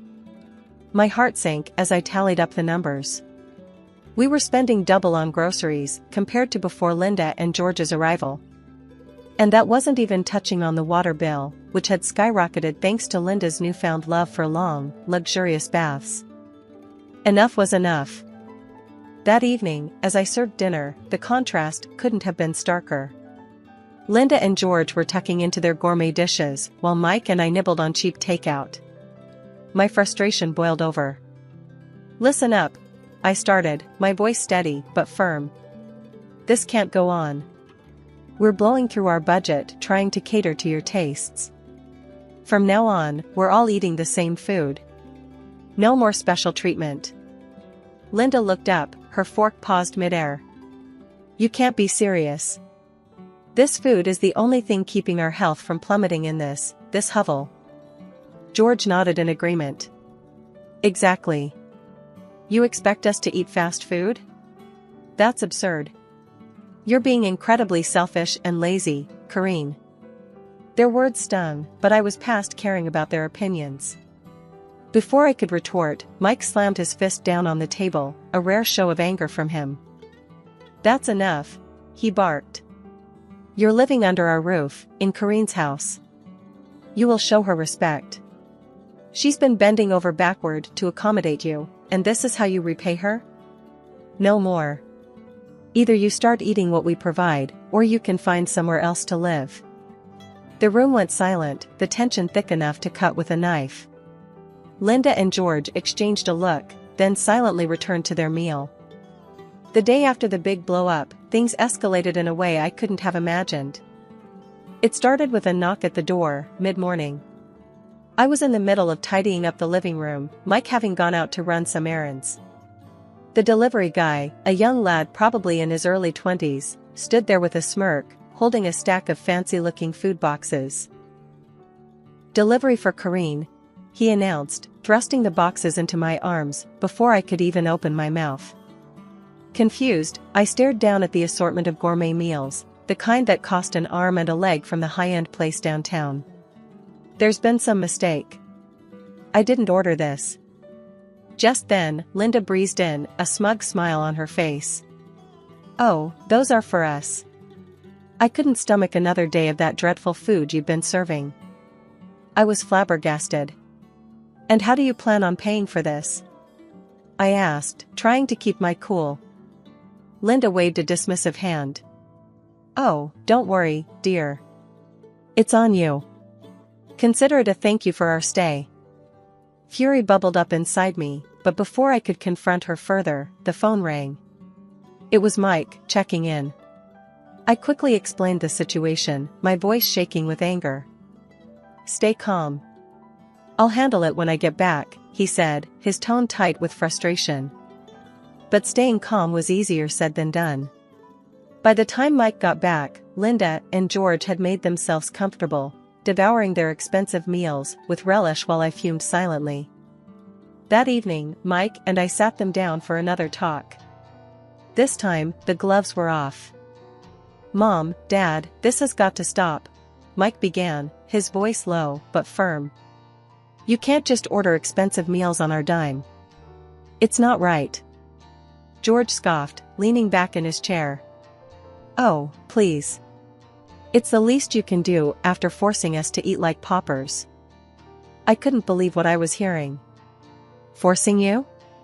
We're going broke trying to keep you happy. Linda's eyes narrowed. Well, maybe if you managed your money better, you wouldn't be in this situation. That did it. I lost my cool. Managed our money better? We were fine before you showed up, turning our lives upside down. Mike stood up, his chair scraping against the floor. That's it.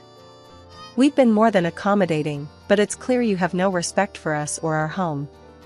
You need to leave. Their reaction was immediate and explosive.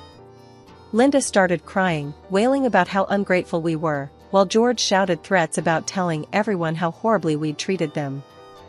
The argument raged on, voices raised, accusations flying. It was a mess. In the end, Linda and George stormed off to their room, slamming the door behind them.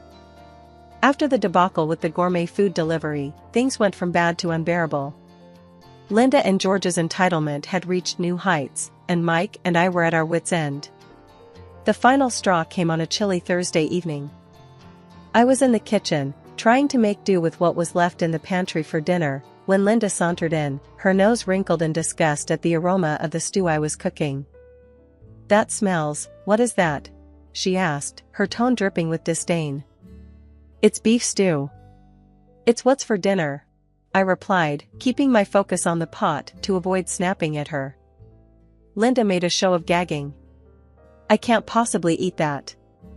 You know, it wouldn't kill you to try a little harder, Corrine. This is no way to treat guests. Dinner was a tense affair, with Linda and George barely touching their food while making passive-aggressive comments about the lack of variety. I was seething, but I bit my tongue, determined not to let them get the best of me. After dinner, Mike and I were cleaning up when Linda approached us, a smug look on her face.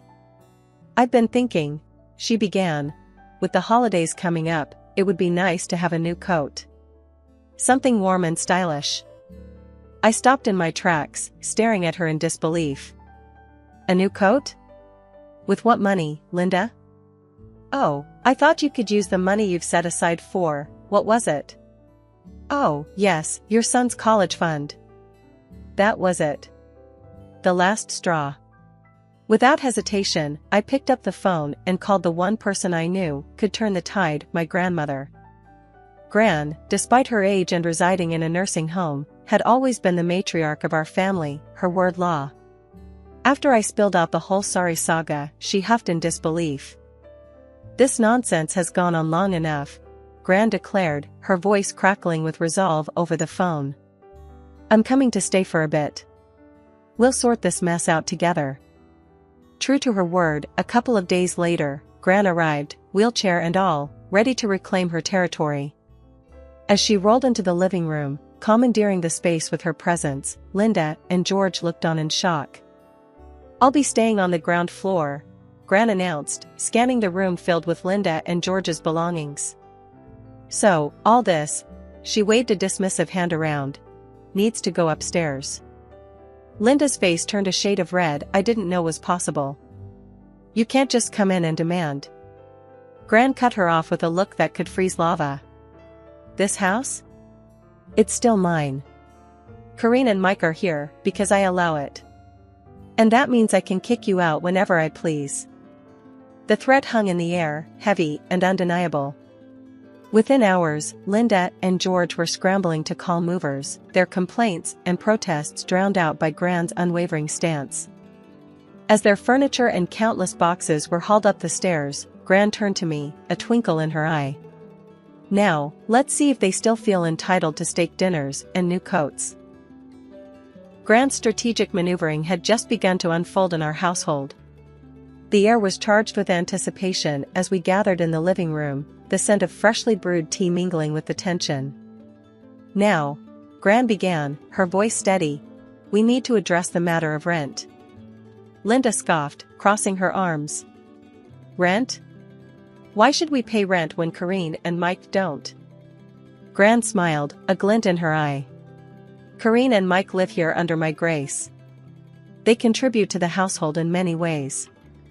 But you two," she paused, her gaze sharpening, "have been living off their generosity without giving much in return. I think a rent of $4,000 a month would be appropriate." George's face went ashen. $4,000? That's outrageous. We're retired, we don't have that kind of money. Gran leaned forward, her expression unyielding. "Considering the lavish meals and the luxurious lifestyle you seem accustomed to, I'd say you can afford it." Linda, her voice trembling with indignation, turned to me. "Karine, surely you don't agree with this extortion?" Before I could reply, Gran interjected. "It's not extortion, Linda. It's about fairness. But I'm willing to negotiate." She paused, a sly smile playing on her lips. "If you're willing to help take care of me during your stay, push my wheelchair around, make breakfast, help with my bath, I might consider reducing the rent." The suggestion hung in the air, heavy and unappealing to Linda and George, who exchanged a look of utter disbelief. George, ever the pragmatist, asked, "And how much would this assistance reduce the rent?" Gran tapped her chin, pretending to ponder. "Let's say, down to $2,000, provided the help is substantial and consistent." Linda's mouth dropped open, but before she could protest, George cut in. "And if we refuse?" Gran's response was swift and final. "Then you're welcome to find somewhere else to live. This house," she gestured around, "will no longer be your refuge." The ultimatum was clear. Linda and George, faced with the prospect of actually working or paying a hefty rent, seemed to shrink in their seats. The following days were a flurry of hushed conversations and frantic phone calls as they scrambled to find an alternative. Eventually, they announced they had found a small apartment and would be moving out immediately. The process was swift, their belongings packed and removed with a speed that suggested eagerness to leave the situation behind. As their car disappeared down the driveway, Gran turned to Mike and me, her expression softening. "I know it was tough, but it was necessary. You two need your space, and they need to stand on their own." Mike wrapped an arm around Gran, gratitude in his eyes. "Gran, you've done more for us than we could ever repay. Thank you." In the weeks that followed, Gran became more than just a guest. She was a guardian of our home's harmony, a role she played with a blend of sternness and love that only she could manage. In the calm that followed Linda and George moving out, our house felt like it was finally breathing again. Gran, Mike, and I gathered in the living room one night, the gentle hum of the evening wrapping around us, making the space feel sacred after the storm we'd weathered. Breaking the quiet, Gran's tone turned playful. "Well, as much as I've enjoyed the drama, I think it's time for me to head back. The nursing home misses its most troublesome resident." Mike and I shared a look, already dreading her departure. "Gran, this house is always open for you. It's not really home without you," I managed, my voice heavy with emotion. Gran gave my hand a squeeze. "And you're always in my heart. But don't worry, I'll be back to stir things up now and then." We laughed together, a sound that felt like healing. As we said our goodbyes to Gran the next day, watching her taxi disappear, Mike and I knew we were ready for whatever came next. Together. Our home, once a battlefield, was now a symbol of our resilience, a place where love and boundaries found their balance. And as we stepped back into the quiet of our living room, ready to face the future, I felt deeply thankful for the journey that had brought us here, for the family we were, and for the lessons we'd carry forward. A few weeks later, we heard from a mutual acquaintance that Linda and George were living in a small apartment, having sold most of their belongings to cover their debts.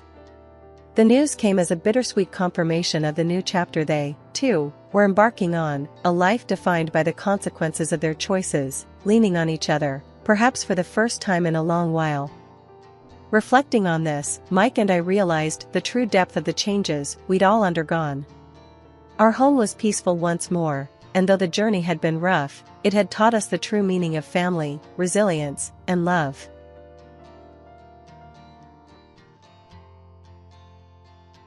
My name's Sarah, and if you told me 5 years ago that I'd be in the middle of a tech startup whirlwind with Alex, of all people, I'd have laughed in your face. Alex and I met in college, in one of those highfalutin business courses where everyone thinks they're the next big thing. From the get-go, Alex and I were at each other's throats, competing for grades, internships, you name it.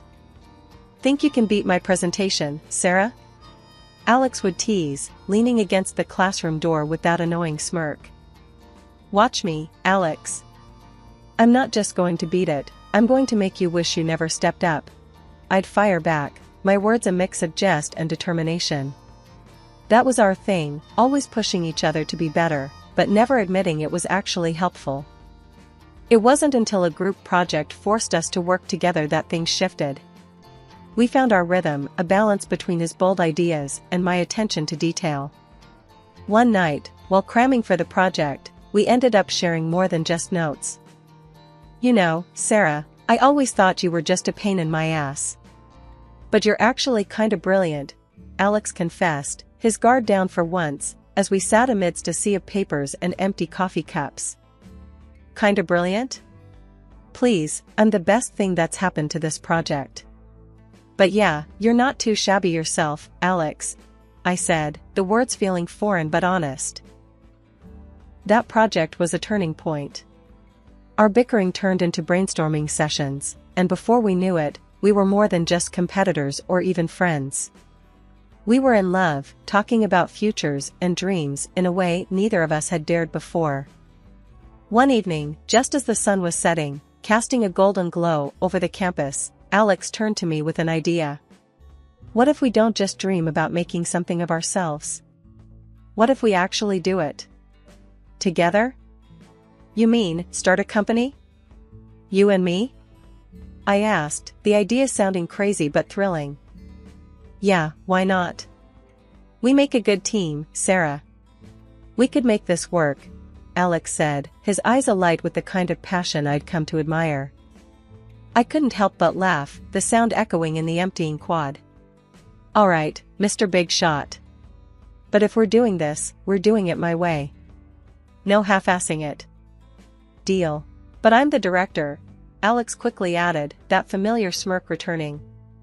Fine, Mr. Director. But remember, behind every great man is a woman rolling her eyes, I quipped, our laughter mingling with the promises of the future. Fast forward to graduation, and we were married. Not just to each other, but to our dream. We poured everything we had into our startup. Alex took the title of director, wearing it like a crown. Part of me found it endearing, his childlike excitement at being able to call himself a director.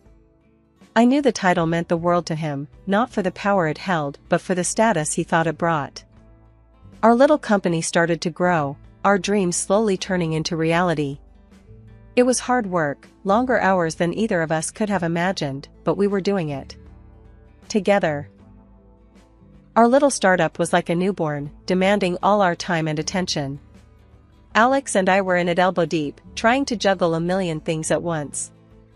It was during this chaotic dance of meetings, coding sessions, and endless coffee runs that Emily walked into our lives. We hired her on the spot. It wasn't just her confidence, it was her energy. She was like a live wire, ready to electrify our startup and push it into the spotlight. And that's exactly what she did. Emily wasn't just good at her job, she was phenomenal. Her campaigns were creative, edgy, and exactly what we needed. But it wasn't just her work that stood out, it was her personality. She was funny, quick-witted, and fit right into the little family we were building at the company. It was easy with Emily.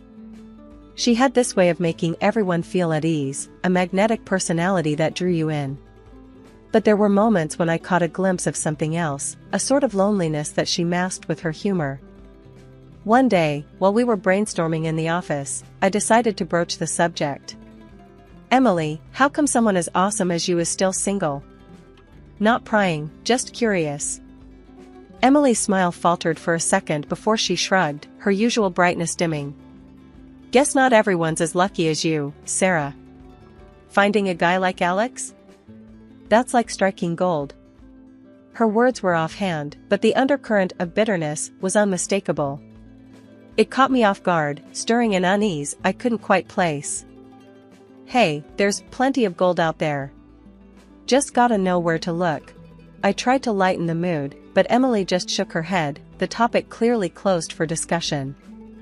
As the days turned into weeks, and the weeks into months, our little company began to take shape.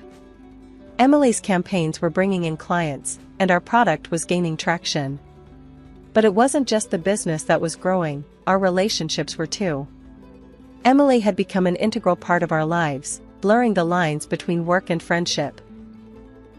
It was a golden time, filled with hard work, harder laughs, and the feeling that we were on the brink of something great. Emily, with her talent and fire, had become more than just an employee. She was a friend, a confidant, and a crucial part of our dream. As our startup began gaining momentum, I noticed a shift in Alex's focus. It wasn't the company that kept him busy, but rather, the pursuit of the perfect business suit or the latest model car. His obsession with appearances had always been a quirk I tolerated, but now it seemed to take precedence over the hard graft our company required. "Alex, don't you think there's more to focus on right now than another suit?" I asked him one morning, finding him browsing through an online luxury store during work hours. "Come on, Sarah. You know how it is. Looking the part is half the battle in business.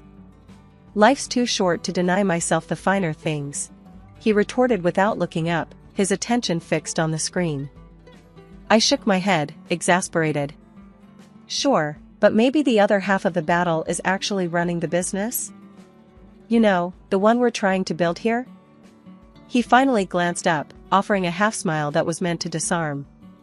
"Relax, Sarah. Everything's under control. A director needs to look sharp. It's good for morale." His nonchalance irked me, but I decided to let it go. There were bigger battles to fight, especially with the unsettling rumors that had begun to circulate around the office. One late evening, I was burning the midnight oil in the office when I decided to take a break and grab some coffee.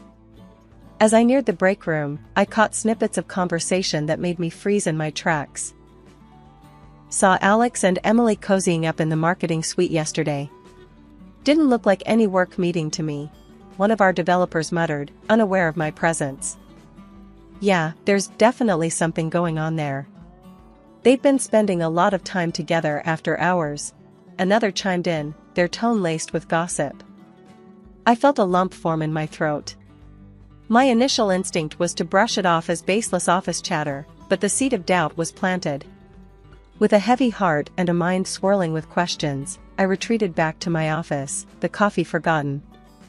The next day, I decided to confront Alex. I needed to hear his side, to clear the air.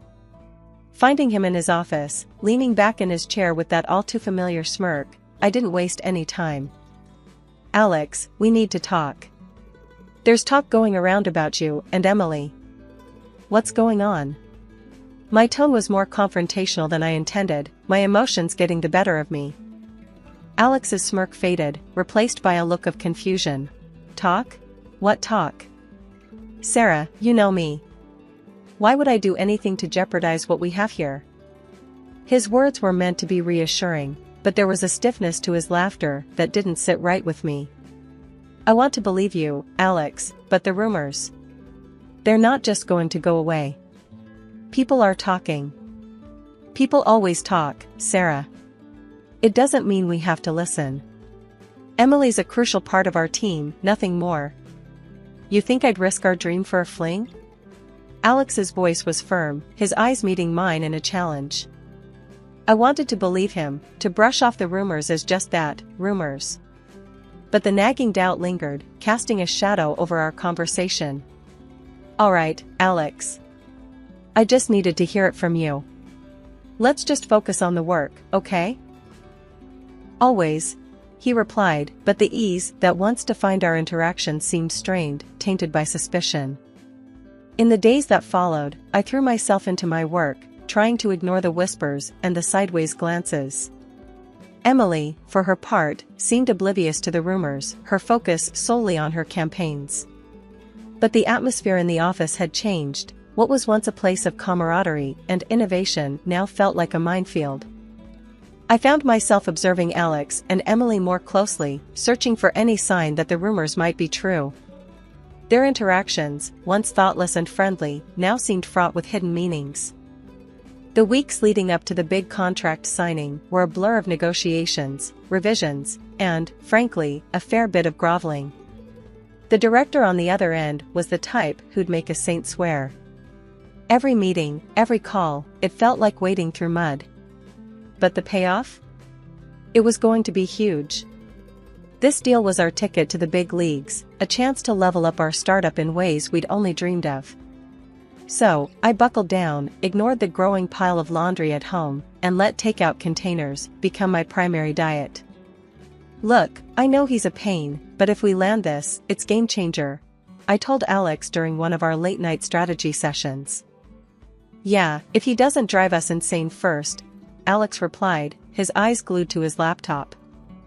Emily chimed in with her usual optimism. We've got this. Sarah's been crushing it.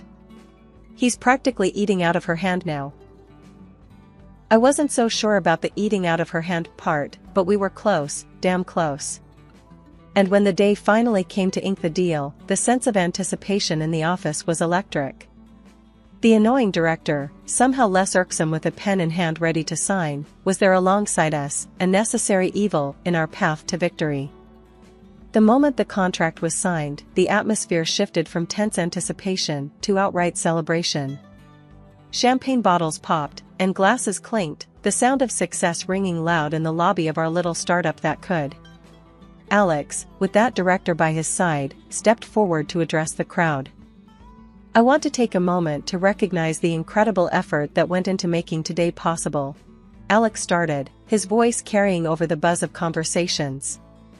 Sarah, in particular, has been instrumental in getting us to this point. There was applause, a few cheers, and I allowed myself a small smile. Maybe all the stress was worth it after all. But then Alex's smile turned into something I couldn't read, a mix of smugness and something colder. Which is why it's even harder to announce that as of today, Sarah will no longer be with us. The room fell silent, the kind of silence that sucks the air right out of you. What are you talking about, Alex? I managed, my voice sounding foreign to my own ears. As the director of this company, I've made the decision to let Sarah go. We're moving in a new direction, and it's a decision I've not made lightly, Alex continued, his eyes avoiding mine. The confusion was palpable, the shock of his words echoing off the walls. My heart hammered against my ribs, a mix of disbelief and rising fury taking hold. You can't be serious. After everything, you're firing me? From my own company? My voice was rising, the outrage clear. The room spun, faces blending into a mosaic of shock and sympathy. This wasn't how it was supposed to go. This deal was meant to be our triumph, not my downfall. Everyone's eyes were on us, shock painted on every face. But Alex wasn't done. With a coldness I'd never seen in him, he added. And, there's more. I'm filing for divorce, Sarah. This has been a long time coming. Before I could even process the words, Emily, the so-called friend and our advertising executive, stood up and wrapped her arms around Alex. Her laughter sliced through the silence, a sound so out of place it felt surreal. I've known Alex way before you did, sweetie. Emily gloated, her eyes locked on mine, filled with a triumph I couldn't comprehend. All this, your little dream company, was just part of our plan. You were just a stepping stone. The room spun. This was a nightmare. You planned this? My voice was barely a whisper, my mind struggling to piece together the betrayal. Alex shrugged, a smirk playing on his lips. Business is business, Sarah. We needed you to get the company off the ground, to seal the deal. And now, we're moving on. The betrayal stung, a physical pain in my chest. I stood up, my chair scraping loudly against the floor. The eyes of our employees, once filled with respect and camaraderie, now showed anger and disbelief. I can't believe you, was all I managed to say before turning to leave, my vision blurred by tears. But then, something unexpected happened. One by one, our team stood up. We're with you, Sarah. Mark, one of our developers, said firmly. We don't want any part of this betrayal. Yeah, count us out. Another joined in. We signed up to work with you, not them. Their words, their solidarity, gave me strength. I wasn't alone.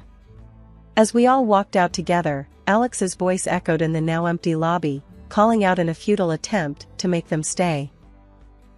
In the end, it was just Alex and Emily left standing in the lobby of the company I built. Their victory was hollow, their future uncertain. We gathered in my small living room, a makeshift war room, surrounded by whiteboards and laptops. The air was thick with the smell of coffee and the buzz of ideas bouncing off the walls. Okay, team, we're at square one again, but that's not going to stop us. I started, my voice firm, trying to project confidence I was still mustering up. We've got the talent, the drive, and most importantly, we've got each other. Mark, ever the pragmatist, was the first to speak up. Right, we've got heart, but we also need a solid plan. What's our angle? What are we bringing to the table that's different this time? Lisa, who had always been the creative spark, jumped in. We need to innovate. Remember those ideas we thought were too out there? Now's the time to bring them to life. No holding back. The room nodded in agreement, the energy shifting from uncertainty to excitement. It was clear we were all in, ready to take risks we'd previously shied away from. And what about Alex and Emily? They're not going to take this lying down, I said, the thought of facing them again leaving a bitter taste. We focus on us, not them, Mark said firmly. We build something so good they won't be able to touch us. Let them play their games. We're here to win. The room erupted into a chorus of agreement, the resolve in each voice stronger than any doubt or fear. We need a name, Lisa suddenly said, a smile spreading across her face. Something that tells the world we're not just back, but better than ever.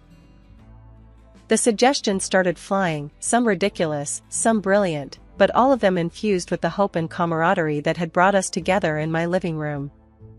After hours of debate, brainstorming, and more cups of coffee than I could count, we landed on a name that felt right. It was bold, it was fresh, and it perfectly captured the essence of our new beginning. Phoenix. With our mission clear and our spirits high, we ended the meeting with a sense of purpose. The road ahead was uncertain, but for the first time since the betrayal, I felt like we were on the right path. As everyone packed up their things, Mark lingered behind, a thoughtful look on his face. You know, Sarah, what Alex did, it's going to make our victory that much sweeter. We're going to show him what he lost. We're going to show everyone. His words were the reassurance I needed. Yes, we had been knocked down, but we were far from out. This wasn't just about revenge, it was about proving to ourselves that we could rise from the ashes, stronger and more united than ever. After filing for divorce, I felt a weight lift off my shoulders, the kind you don't realize you're carrying until it's gone. My newfound freedom was intoxicating, a fresh start I hadn't known I desperately needed. Then, out of the blue, Alex called, his voice dripping with urgency and desperation. He wanted to meet, and despite every instinct telling me it was a bad idea, curiosity won over. We agreed to meet at a rundown diner on the outskirts of town, a place so nondescript it felt like a metaphor for our failed marriage. Alex was already there when I arrived, looking like a shadow of the man I once knew, with Emily, the cause of all this drama, clinging to his arm like a designer handbag. "Sarah, thank you for coming," Alex began, trying to muster a semblance of dignity. We're in a bit of a bind." Emily, her eyes swollen from what I assumed were tears, chimed in with a sniffle. "The deal, Sarah, the big deal we were all so happy about, it's gone. Cancelled." I couldn't help it, laughter bubbled up from within me, echoing off the dingy diner walls. "Oh, let me guess, the contract that anyone could cancel within 14 days? That one?" I managed between fits of laughter. Their faces were a mix of shock and embarrassment.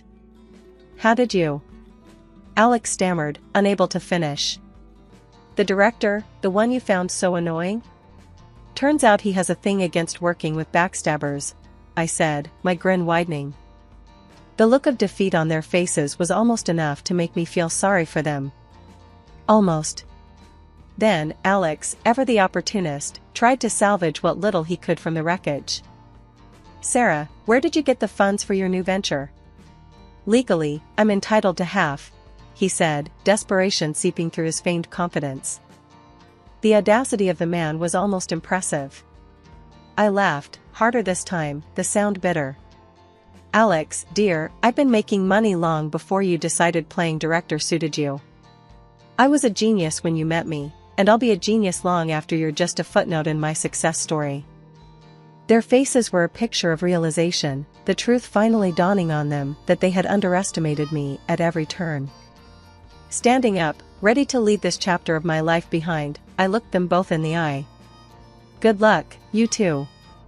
Something tells me you're going to need it far more than I ever will." As I walked out of the diner, the sun broke through the clouds, bathing the world in a warm, golden light.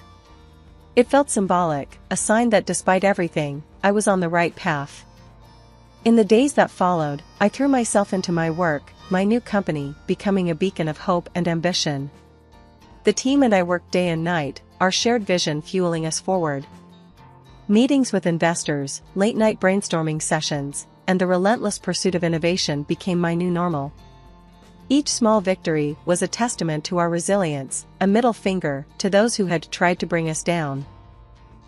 One evening, as we celebrated landing a major client, the team gathered around, beers in hand, the mood light and triumphant. Mark, ever the voice of reason, raised his glass.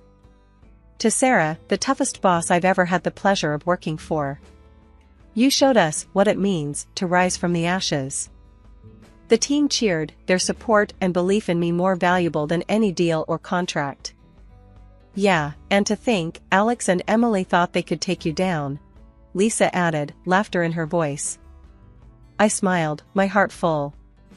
Let them think what they want. We're here, we're succeeding, and that's the best revenge we could ever have. After everything that went down, I did the only thing I knew how. I built something new from the ground up. My new company wasn't just a rebound, it was a phoenix rising from the ashes, stronger and more vibrant than anything before. And the best part? My loyal crew was right there with me, every step of the way. We even managed to lock down a deal with the same partner company that bailed on Alex and Emily, proving that integrity and hard work do pay off. One day, as we were wrapping up a team meeting in our new, buzzing office space, Mark couldn't help but bring up the latest gossip that had been making rounds. "So, have you guys heard? Alex and Emily's venture tanked. They're drowning in debt." Lisa, always the one to find a silver lining, added with a smirk, "Guess they learned the hard way that you can't build something lasting on lies and betrayal." I leaned back in my chair, the corners of my mouth turning up. Well, it's a tough lesson, but it looks like karma doesn't take shortcuts. The room filled with nods and murmurs of agreement. It was true, we'd come out on the other side of adversity, not just surviving, but thriving. Alright, team, let's keep our eyes on the prize. We've got a lot to do, and I'm damn proud of what we've achieved. But this is just the beginning, I said, standing up, feeling the energy of the room lift even higher. As the team dispersed back to their desks, filled with a renewed sense of purpose, I couldn't help but reflect on the journey. Starting over wasn't just about proving Alex and Emily wrong, it was about proving to ourselves that we could overcome anything. Later, as I was getting ready to leave for the day, Mark caught up with me by the elevator. "You know, Sarah, seeing Alex and Emily's downfall doesn't give me as much satisfaction as seeing what we've built here. This is real success." I smiled, looking back at the office where our team was hard at work, laughter and light filling the space. "You're right, Mark.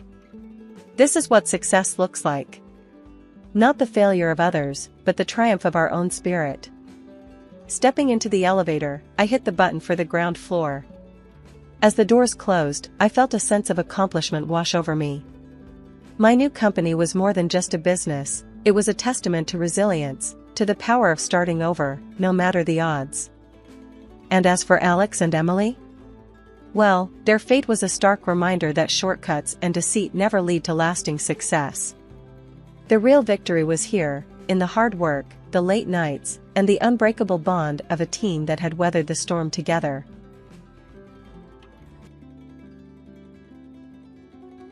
Call me Mary. I remember walking into that party, feeling like a complete mess. It was just a couple of weeks after Jason, my then boyfriend, decided he had had enough of us. "It's not you, it's me," he said, the same old tired line. So there I was, drowning my sorrows in a glass of cheap wine, surrounded by couples looking all happy and in love at our friends' get-together. I felt out of place, like a sore thumb sticking out in a sea of bliss. Enter Alex. I hadn't noticed him until he was right beside me, his sudden appearance pulling me out of my gloomy thoughts. "Looked like you could use some company," he said, his voice smooth, with a hint of something I couldn't quite place. I remember looking up, ready to give him a piece of my mind, but the words died on my lips. There was something disarmingly honest in his gaze that made me pause. "Company, or a distraction?" I retorted, my tone sharper than I intended. I was in no mood for small talk or flirting. "Whichever you need more," he shot back with a grin that was both infuriating and charming at the same time. It was the first time in weeks that I found myself genuinely smiling, despite my best efforts to stay miserable. We spent the rest of the evening talking about everything and nothing. Alex had a way of making the mundane interesting and the heavy stuff seem lighter. He didn't pry into why I was upset, nor did he offer any unsolicited advice. He just was there, making me laugh and forget about the heartache, if only for a few hours. As the party winded down, he offered to walk me home. "It's late, and the streets aren't exactly friendly at this hour," he said, a note of concern in his voice that felt comforting. I hesitated for a moment, my mind screaming at me that it was a bad idea to walk alone with a guy I had just met. But then, looking into his eyes, I felt an inexplicable trust. "All right, but if you try anything funny, I swear I'll scream," I warned him, half joking, but also dead serious. Alex threw his head back and laughed, a sound that was unexpectedly delightful. "Fair enough. I promise to be the perfect gentleman," he said, offering me his arm in an exaggeratedly gallant gesture. That walk home was the beginning of everything. We talked about our jobs, our families, our dreams, and our disappointments.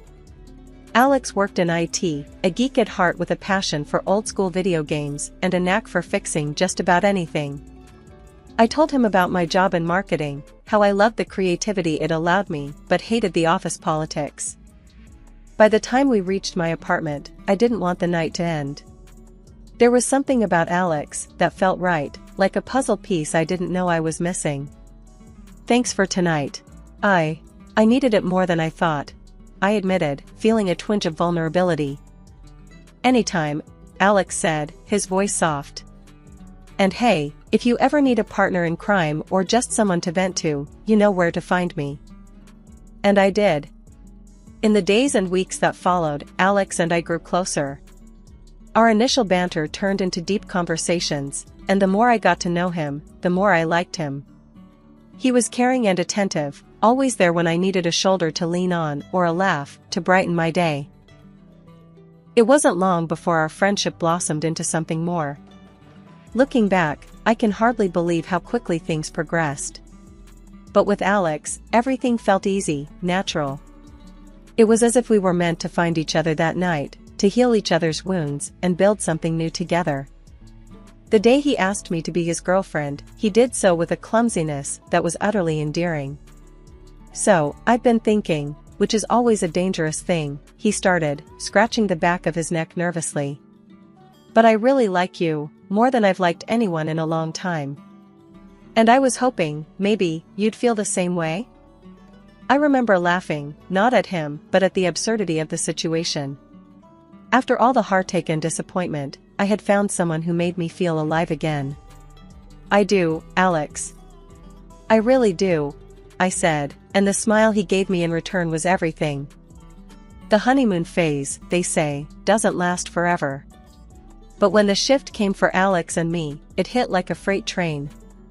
I'd come home from work, bone-tired from the day's grind, only to find Alex sprawled on the couch, eyes glued to the TV, surrounded by a day's worth of mess. At first, I brushed it off, chalking it up to bad days or just a man's typical disregard for clutter. But as days turned into weeks, and weeks into months, the pattern held. One evening, after a particularly long day, I walked in to find the living room looking like a disaster zone. "Seriously, Alex?" I couldn't keep the frustration out of my voice as I kicked a path through scattered shoes and gym bags. "You've been home for what, 4 hours? And the place looks like this?" Alex barely glanced up from his game. "What's the big deal?" "It's just a bit of mess," he replied, his tone dismissive. "A bit? You call this a bit?" My patience was wearing thin. "I've been at work all day, and I come home to this. It wouldn't kill you to tidy up a bit, would it?" He shrugged, a gesture that made my blood boil. "I work too, you know. Why should I spend my free time cleaning?" "Because you live here," I shot back. "It's called being an adult, Alex. Taking responsibility." His response was to turn up the volume on the TV, effectively ending the conversation. I stood there, fuming, as the realization sank in. This wasn't just about the mess. It was about respect, partnership. And right then, it felt like I was lacking both. One night, in a desperate bid for some semblance of order, I decided to tackle the kitchen. The sink was piled high with dishes, leftovers turning into science experiments. As I scrubbed and scraped, I couldn't hold back the tears. This wasn't the life I envisioned. This wasn't the partnership I signed up for. Alex found me there, elbow-deep in suds and misery. "Hey, what's this?" he asked, his voice softer now, laced with concern. I shook my head, unable to find the words. "I'm just tired, Alex. Tired of feeling like I'm doing this all alone." He sighed, running a hand through his hair. "Look, I get it. I'll try to do better, okay?" But trying didn't seem to translate into action. Days passed, and the pattern continued. Promises were made and broken, leaving me to wonder if this was our new normal.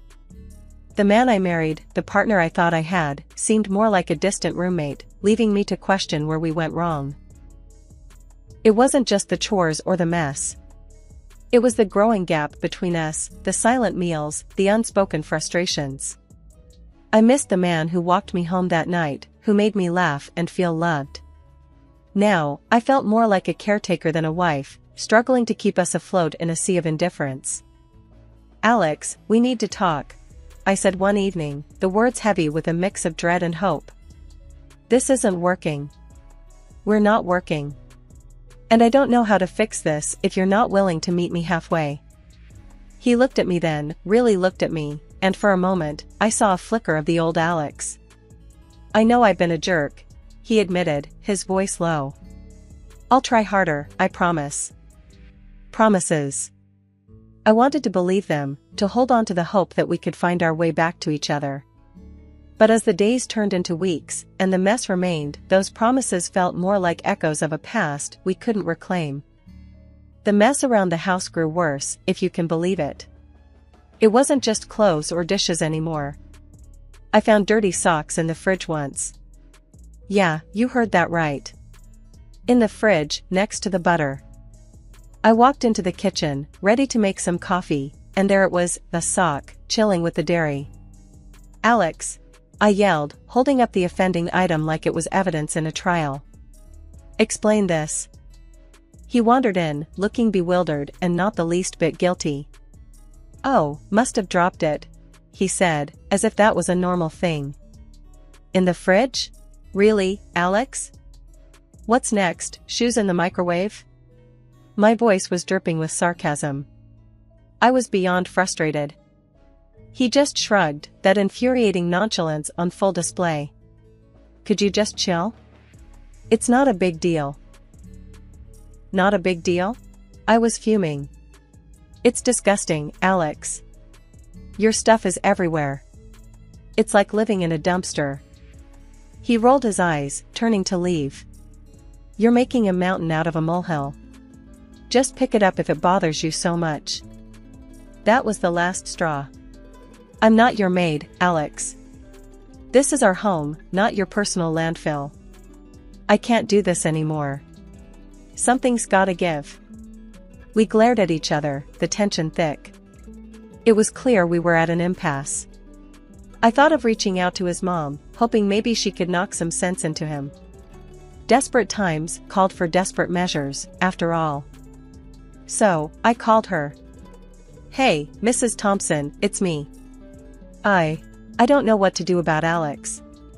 The mess, the disrespect. I'm at my wit's end." There was a sigh on the other end. "Honey, Alex has always been a slob. I cleaned up after him his whole life. I thought he'd change for you." Her words were like a punch to the gut. "So, what, I'm just supposed to deal with it? Clean up after a grown man because he never learned to do it himself? It's just how he is. He needs someone to take care of him, like I did. Now it's your turn, I suppose." My heart sank. I didn't sign up to be his caretaker. I thought we were partners. She was sympathetic but firm. "You're going to have to talk to him, dear. Lay down the law or something." That's what I should have done years ago. Hanging up, I felt no better. If anything, I felt more alone. It was clear that Alex had grown up pampered and unaccountable. And now, according to his mom, it was my job to reform him. I confronted Alex again, armed with a new resolve. "We need to talk. This can't go on. I'm not your mom, and I'm not here to clean up after you. You're an adult, act like it." It was a conversation we'd had before, but this time I meant business. The ball was in his court now. I could only hope he'd finally play fair. As days turned into weeks and weeks into months, the distance between Alex and me grew wider than the Grand Canyon. Our home felt more like a battleground than a haven. The love and laughter that once filled our space were replaced by silence and tension so thick, you could cut it with a knife. One evening, as I sat at the dinner table alone, staring at the 2 plates of food I'd prepared, waiting for Alex to join me, the weight of our situation hit me hard. He stumbled in well past the time we usually ate, his face flushed, not from the cold outside but likely from a few drinks after work. "Where've you been?" I asked, my voice barely hiding my frustration. It wasn't just about him being late, it was about him being absent when he was right there. Alex shrugged off his coat and dropped it on the chair, not bothering to hang it up. "Out," he said simply, as if that one word was explanation enough. "Out where, Alex? With who?" I pressed on, needing something more than his non-answers. He sighed, a sound of annoyance rather than remorse. "Just out with the guys from work. You know how it is." I didn't, actually. Our once shared experiences and stories had turned into his life and my life, with a chasm between. We used to go out together, remember? We had friends, a social life together. Now, it's like you're living a whole separate life. He finally looked at me, his eyes not meeting mine. "I just needed some space, okay? You're always on my case about something. The cleaning, the dishes, being home on time. Can't a guy catch a break?" His words stung, not because they were entirely untrue, but because they underscored how far apart we drifted. A break? I echoed, my voice rising despite my attempt to keep calm. I'm not your warden, Alex. I'm your wife. Or at least, I thought I was. Partners give each other breaks, they don't take breaks from each other. Alex didn't respond. He just moved past me, heading for the fridge to grab a beer, as if that could solve everything. I watched him, a man I no longer recognized, and wondered how we got here. How did the man who once walked me home in the rain, who made me laugh until my sides hurt, become a stranger in his own home?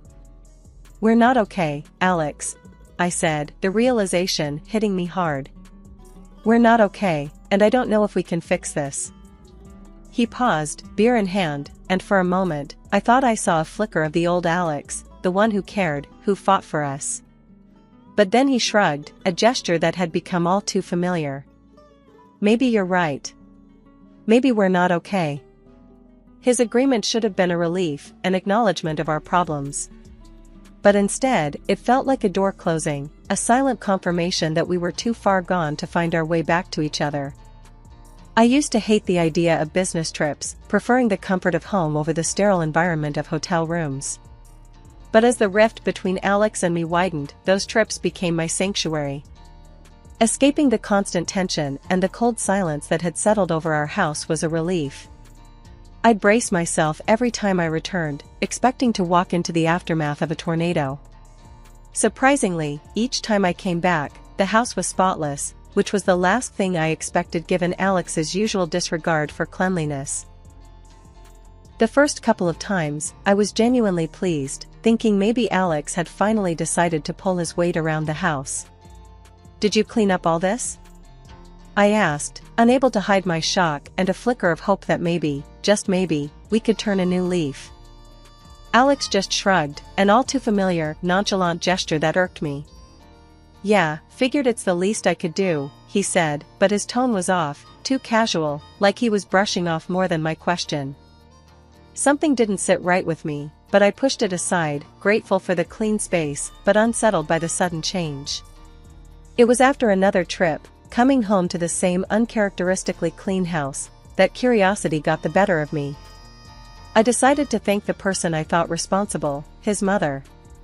Mrs. Thompson, thanks for cleaning up the house. I didn't expect it, but it was a lovely surprise, I said, hoping to convey my genuine appreciation.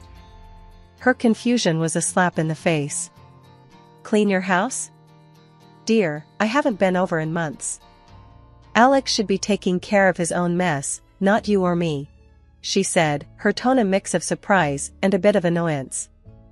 My heart sank, and a cold realization crept in. Confronting Alex didn't take long after that. Your mom didn't clean. So, who did? Because it sure wasn't you, I demanded, my patience wearing thin, tired of the lies and the evasiveness.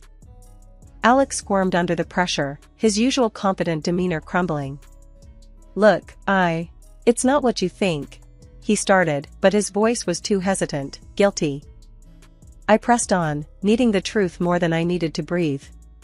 Who's been cleaning our house, Alex? Because it's obviously someone. The admission came too quietly, laced with shame. It's someone I know, she's been helping out while you're away, Alex confessed, finally meeting my gaze, but all I saw was betrayal. A someone you know? You mean a mistress? You're cheating on me, and her token of affection is cleaning our house? The absurdity of the situation would have been laughable if it weren't so tragically pathetic. He tried to defend himself, the words fumbling out in a messy spill. It's not like that. She's just a friend. A friend who cleans and sleeps with my husband? That's a new one, Alex. My voice was bitter, laced with anger and a heartache that dug deep. I found out about his infidelity not through whispers or clandestine messages, but through a clean house. The irony wasn't lost on me, and though my heart was shattered, I couldn't help but marvel at the bizarre twist my life had taken. After all this, I decided enough was enough. Divorce was the only option left for me. Alex, surprisingly, didn't put up a fight. He let me go without so much as a plea for me to stay. Maybe that was for the best, or maybe it just showed how far apart we'd really grown. A few quiet months passed. I settled into a small, clean apartment that felt more like home than the house I shared with Alex ever did. Just when I started to enjoy my newfound peace, I got a call that turned my calm afternoon upside down. It was Alex's mom, and she was livid. "Come back to Alex this instant," she demanded, her voice sharp and filled with frustration. I pulled the phone away from my ear for a moment, confused. "Excuse me? Why on earth would I do that?" "Because he's a mess without you. His house looks like a pigsty, and I'm sick of cleaning up after him. His habits are driving me insane." I couldn't help but chuckle, though I felt a pang of sympathy for her. "And how is that my problem, Mrs. Thompson? I'm not his keeper anymore." Her voice softened, but the desperation lingered. "Please, he needs someone. His little cleaning lady ran off the moment she saw what a disaster he is." The irony of the situation wasn't lost on me. So, his mistress left because of the mess? That's poetic, in a way. She sighed, defeated. "I just don't know what to do with him anymore." I took a deep breath, my decision clear. "Mrs. Thompson, I understand it's hard, but I've moved on. Alex needs to learn to take care of himself, and you shouldn't have to clean up his messes either. It's not your job, and it's certainly not mine anymore." There was a pause on the line, and for a moment, I thought she might argue further. Instead, she simply said, "I suppose you're right. I'm sorry for bothering you with this." "It's okay. I hope things get better for you both," I replied, not unkindly. We ended the call, and I sat there for a moment, reflecting on the strange turn my life had taken. From a cluttered house and a failing marriage to a peaceful, tidy apartment all my own. I couldn't help but smile at the thought. Leaving Alex was the best decision I'd ever made, not just for my sanity, but for my soul. 6 months of silence passed since I walked away from Alex and that chapter of my life. Then, out of the blue, I remembered I had left something important at his place. With a sigh, I decided to retrieve it, thinking it'd be a quick in and out. Standing at the front door of the house we once shared, I knocked, waiting for any sign of life. Nothing. I used my old key to let myself in, not prepared for the scene that greeted me. The house was a disaster zone, garbage everywhere, the air thick with the stench of neglect. "What the?" I muttered, covering my nose with my sleeve. I called out for Alex, but the silence was my only answer. Concern growing, I checked the house and found him in the bedroom, looking like he hadn't moved in days, surrounded by filth. "Alex!" I yelled, shaking him gently. He was barely responsive, a shadow of the person he once was. Without hesitation, I dialed for an ambulance and the police, explaining the situation as best I could. When they arrived, I stepped back, watching as they took over, taking Alex to the hospital. As I waited outside, Alex's mom arrived, her face set in a familiar stoic mask. The police explained her son's condition to her, and her response was cold, detached. "He's an adult. His choices, his consequences," she said, her voice devoid of any maternal warmth. I couldn't believe her indifference. "He could have died in there," I said, anger and disbelief mixing in my voice. She just looked at me, as if I was a stranger speaking a foreign language.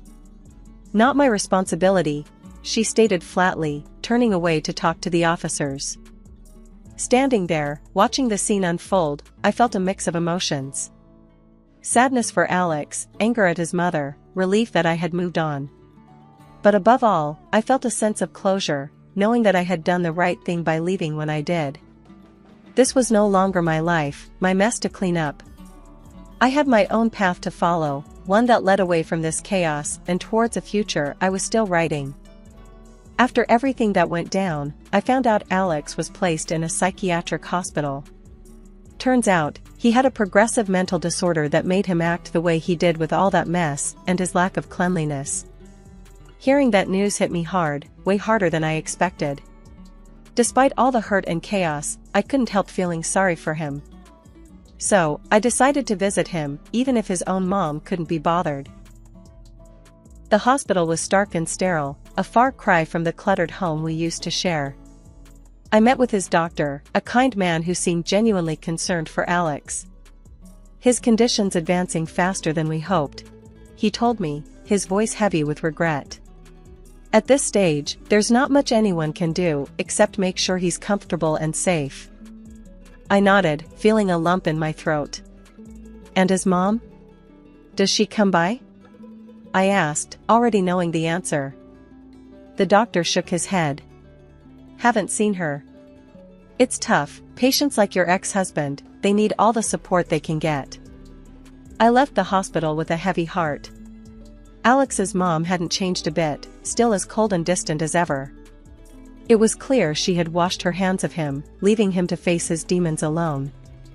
I couldn't help but wonder if things would have been different if she'd shown him a bit more love, a bit more care. As for me, life moved on.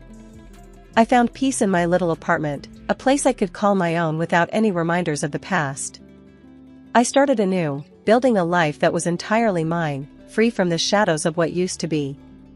My visits to Alex became less frequent, not because I didn't care, but because I realized it was time for me to let go and heal. I often thought about Alex, hoping he found some semblance of peace in his own mind. As for his mother, well, I hoped one day she'd realize the mistake she made in abandoning her son when he needed her the most. But that was a journey she had to make on her own.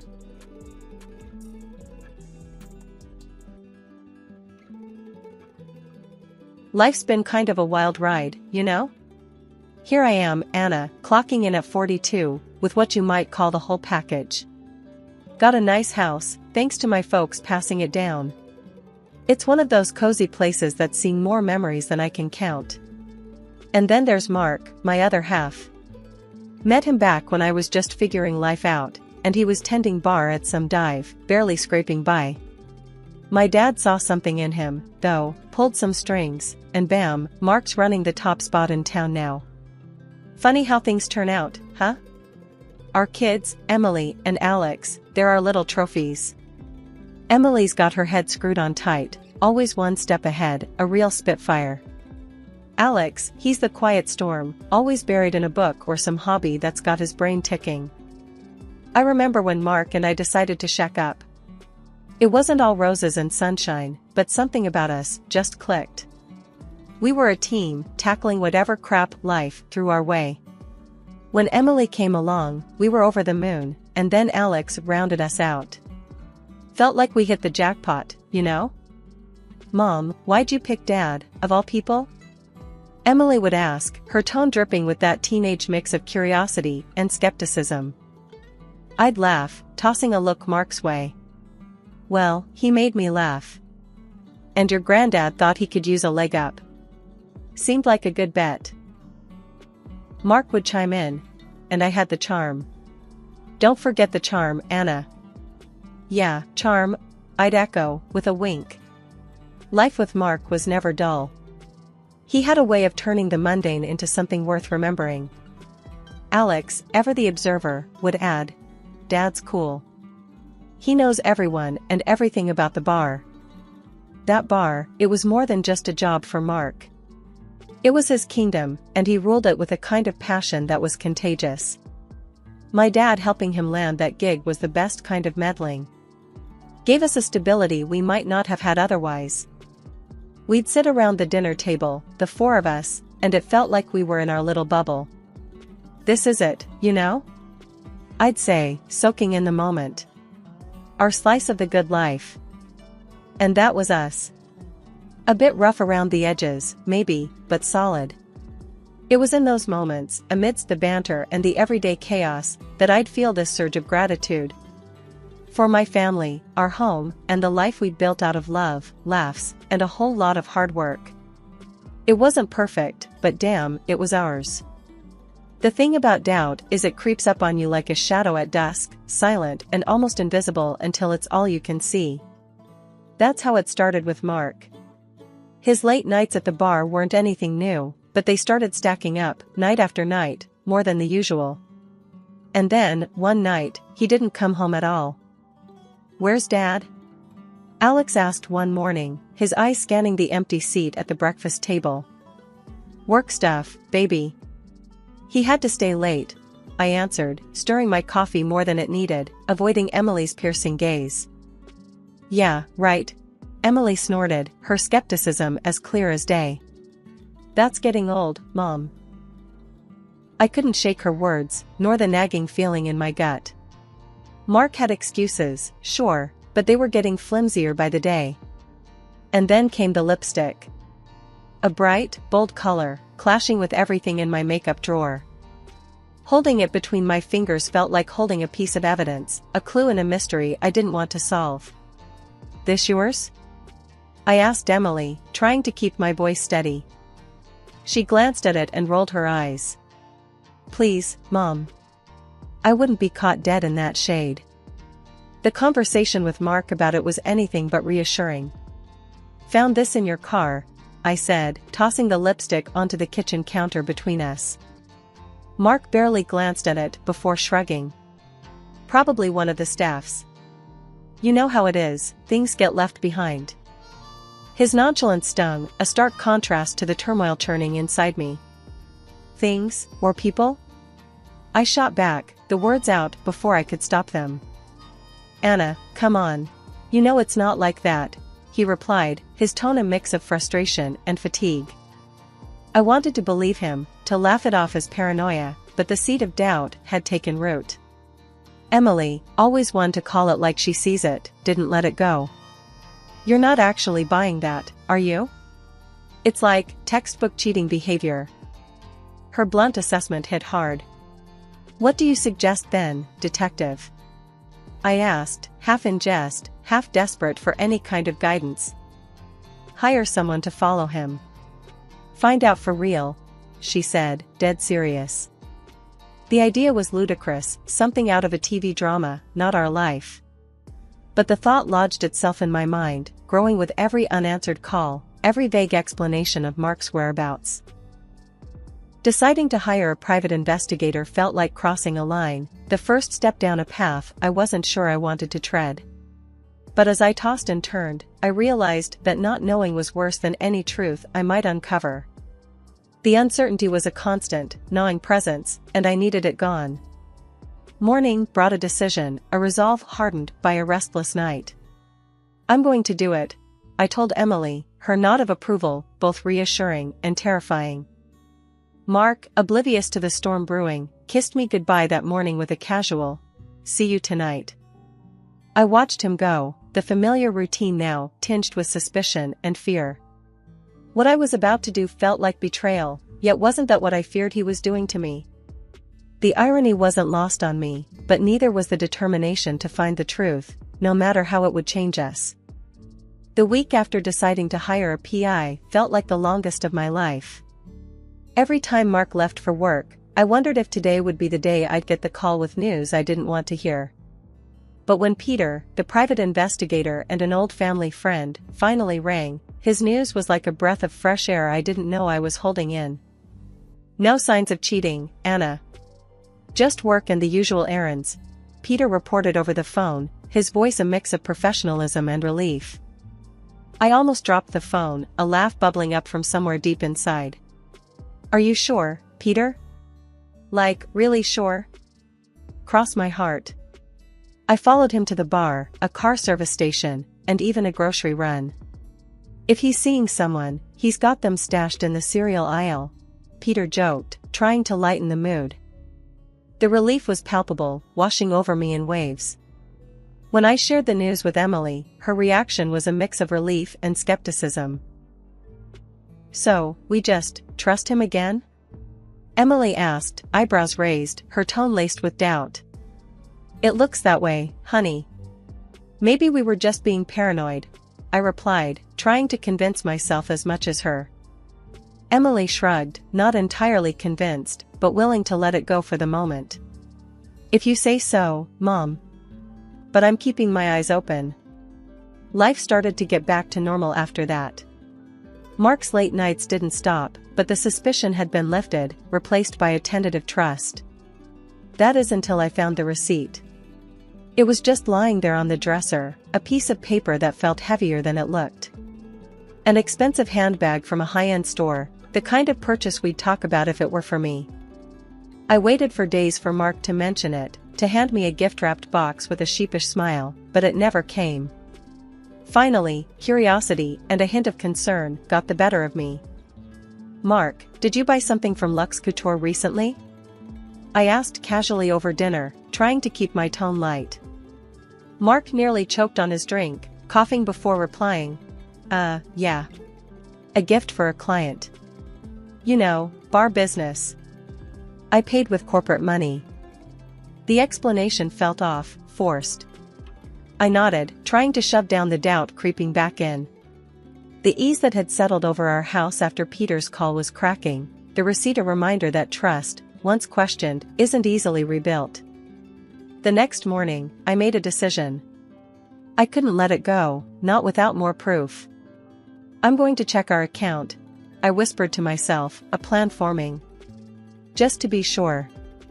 But what I found only deepened the mystery. A large withdrawal, around the same time as the purchase of an expensive handbag. When I called the dealership about the supposed car repairs Mark mentioned, they had no record of him. I was trying to piece together a puzzle with half the pieces missing, and every new bit of information just made the picture more confusing. It was during one of these restless nights that my niece, Lily, dropped by unannounced. She was always a bit of a free spirit, bouncing from one thing to the next, and recently she had started working at the bar Mark managed. "Hey, Aunt Anna, just thought I'd swing by. You know, see how you're doing," she said, breezing into the kitchen where I was trying to drown my suspicions in a cup of tea. I couldn't help but notice the flashy new handbag she had slung over her shoulder. It was hard to miss, considering it looked exactly like the one from the receipt I found. "That's a nice bag, Lily." "Looks expensive," I commented, trying to sound casual. Lily glanced at her handbag and then at me, a flicker of something crossing her face, before she masked it with a smile. "Oh, this old thing? Got a great deal on it." You know me, always on the lookout for a bargain. The way she said it, too quick, too rehearsed, set off alarm bells in my head. "Funny," I started, leaning against the counter. "It looks just like one from Luxe Couture. Saw a receipt for something similar. Was wondering who it was for." Her reaction was immediate and telling. She shifted uncomfortably, her gaze darting away. "Luxe Couture? Really? No idea what you're talking about, Aunt Anna. Like I said, got this on sale." The conversation felt like a dance, both of us circling around the truth. I wasn't sure what to believe anymore. "Right, a sale.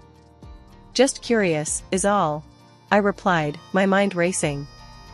The coincidence was too big to ignore, and my heart sank as I considered the implications. Later that evening, I shared my concerns with Emily, who had become my confidant through this whole mess. "Lily came by today, with a new handbag. The same one Mark supposedly bought for a client," I explained, the words tasting bitter.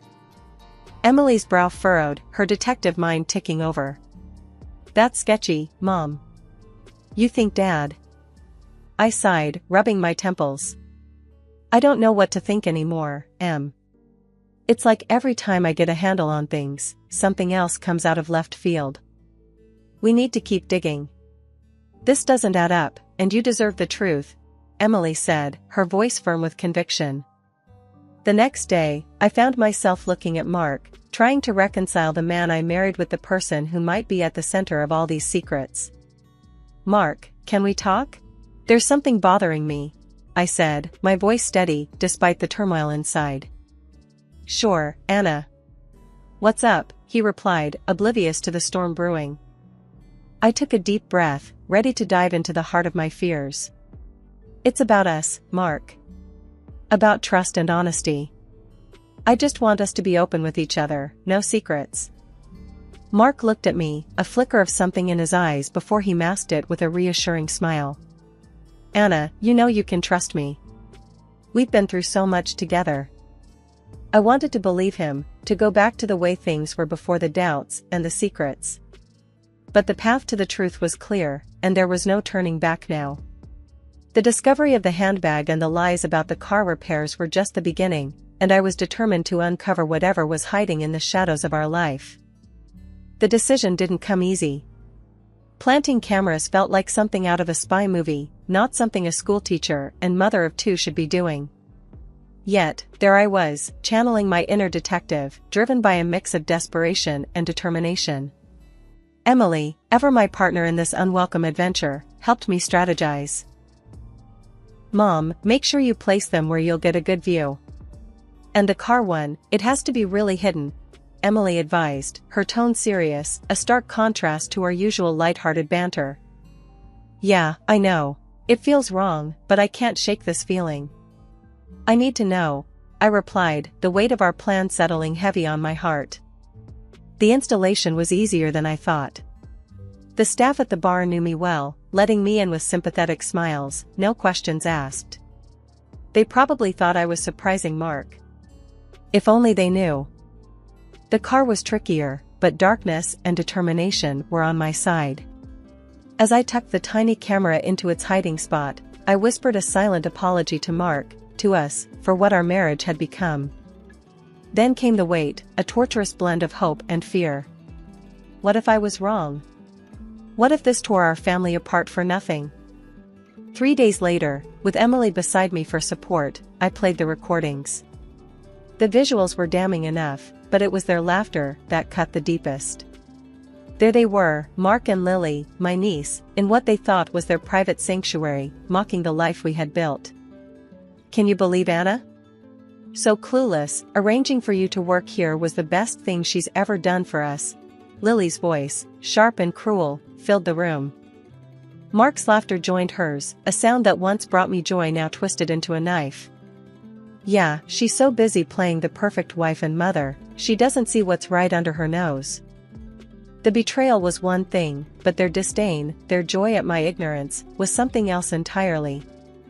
It shattered any lingering denial, leaving me with a clarity I wished I never had. I paused the recording, my heart racing, anger and hurt warring within me. Emily's hand found mine, her grip tight. "Mom, I'm so sorry. What are you going to do?" My mind raced. The man I loved, the father of my children, laughing at me with my own niece. The decision was suddenly clear. First, we're going to see a lawyer. Then, I'm confronting them. This ends now. The road ahead was uncertain, but one thing was clear, I was done being the fool. It was time to rebuild, for me and for my kids. The truth was a harsh mistress, but in its light, I found a strength I never knew I had. The moment I decided to confront Lily, I knew it had to be precise and calculated. I couldn't let my emotions lead, this was about getting the truth, no matter how ugly. So, I waited for her at a spot I knew she'd pass on her way home from work. The look on her face when she saw me was all the confirmation I needed. "Lily," I started, my voice steady. "I know everything. There's no point in lying anymore."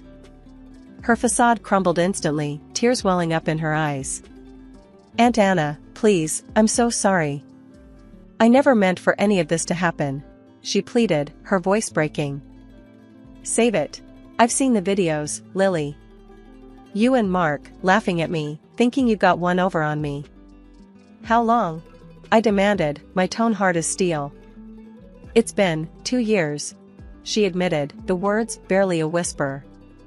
I wanted to end it, I swear, but Mark, he threatened to fire me if I did. My heart sank, but I kept my composure.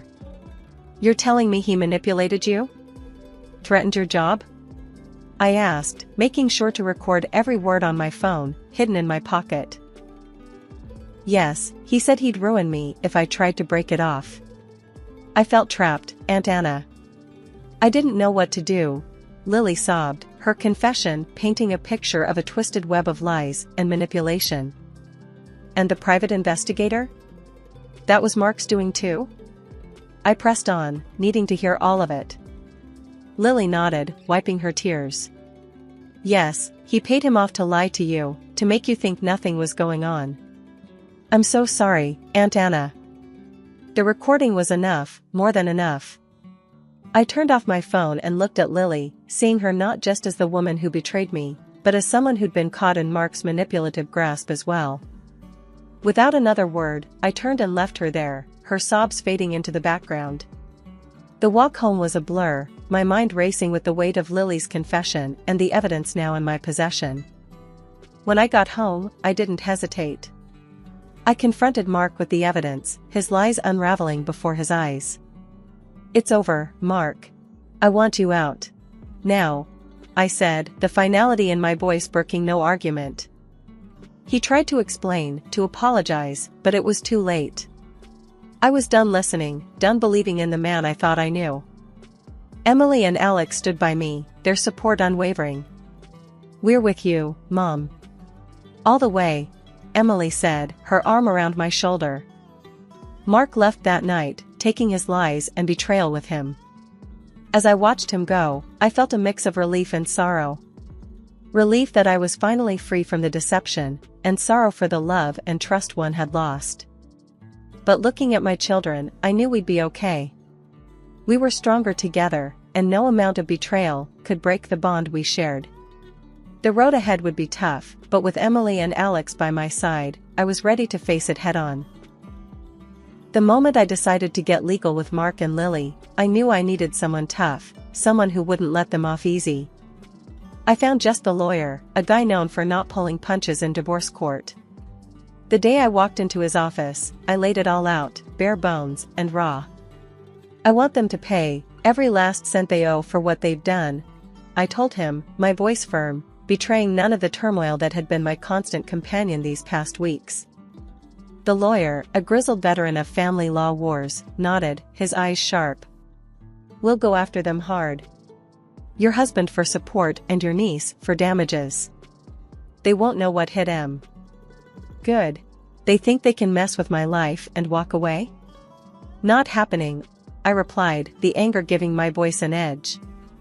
The trial was a circus, each blaming the other like kids caught in a lie. Lily, tearful, tried to pin it all on Mark, saying she was led astray. Mark, ever the charmer, tried to twist the story, making Lily out to be the seducer. Sitting there, listening to them trying to outdo each other in deceit, I felt a cold satisfaction.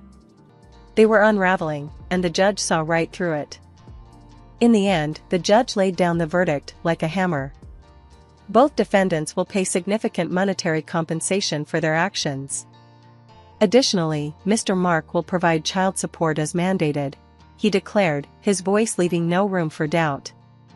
Lily's parents, red-faced and silent throughout the ordeal, paid up her part of the fine. Last I heard, they dragged her back to the countryside, hoping to hide their shame and her betrayal far from prying eyes. As for Mark, watching him realize he couldn't charm his way out of this one was a small, vindictive pleasure. The look he gave me, a mix of disbelief and resentment, was all the closure I needed. Walking out of that courtroom, I felt lighter than I had in months. It wasn't just about the money, though that helped. It was about accountability, about making sure they faced the consequences of their actions. Back home, I sat down with Emily and Alex, telling them everything. It's over. The judge made his decision. We can start to move on now, I said, my voice steady. The road ahead would still be tough, but with my kids by my side, and justice served, I felt ready to face it. Mark and Lily's betrayal would always be a part of our story, but it wouldn't define us. We were moving on, stronger and closer than ever. Life after the trial felt like waking up from a long, troubled sleep. The house, once filled with tension and secrets, now buzzed with a new kind of energy, one of hope and renewal. I found myself in the kitchen one morning, the sunlight casting a warm glow over the breakfast nook, with Emily and Alex chatting about their day ahead. Mom, you know what? I think we should paint the living room. Like, really brighten the place up, Emily suggested, her spoon pausing midair. I looked up, surprised by the suggestion, but then it hit me. She was right. You know, that's not a bad idea. What color are you thinking? Something bold. Maybe a sunny yellow or a bright blue. Make it feel new, she replied, her eyes lighting up with the thought. Alex chimed in. Can we get a new couch too? The old one's kinda, well, old. I laughed, the sound more liberating than I'd expected. I think we can manage that. It's time we made some changes around here, huh? Yeah, make it ours again, Emily said, a smile spreading across her face. As we delved into plans for redecorating, I realized this was more than just changing up a room. It was about reclaiming our space, our life, making it reflect who we were now, stronger, closer, and ready for whatever came next. Later that day, as I was sorting through some old boxes, I found a photo album filled with pictures of the kids when they were younger. Flipping through it, the memories came flooding back, not just of the good times, but of the recent struggles too. Hey, look at this, I called out, holding the album open to a page where Emily had chocolate smeared all over her face, and Alex was laughing beside her. They came over, and we all huddled around, laughing and reminiscing. We've been through a lot, haven't we? I mused, a hint of nostalgia in my voice. But we made it, Mom. We're still here, still a family, Alex said, leaning against me. And we always will be, no matter what, Emily added, her hand finding mine. The moment was simple, yet profound, a reminder of what we'd endured and overcome. It solidified my resolve to ensure our new beginning was built on love, laughter, and the unbreakable bond we shared. One evening, as we sat in our newly decorated living room, the vibrant walls embracing us in their warmth, I looked at my children and felt an overwhelming sense of pride and love. We did it, kids. We started over, and look at us now, I said, my voice thick with emotion. Yeah, we did, didn't we? Emily grinned, snuggling into the new couch. This is just the beginning, right, Mom? There's so much more to come, Alex said, his eyes bright with hope. I nodded, my heart full. Yes, this is just the beginning. Our beginning. And I have a feeling it's going to be amazing.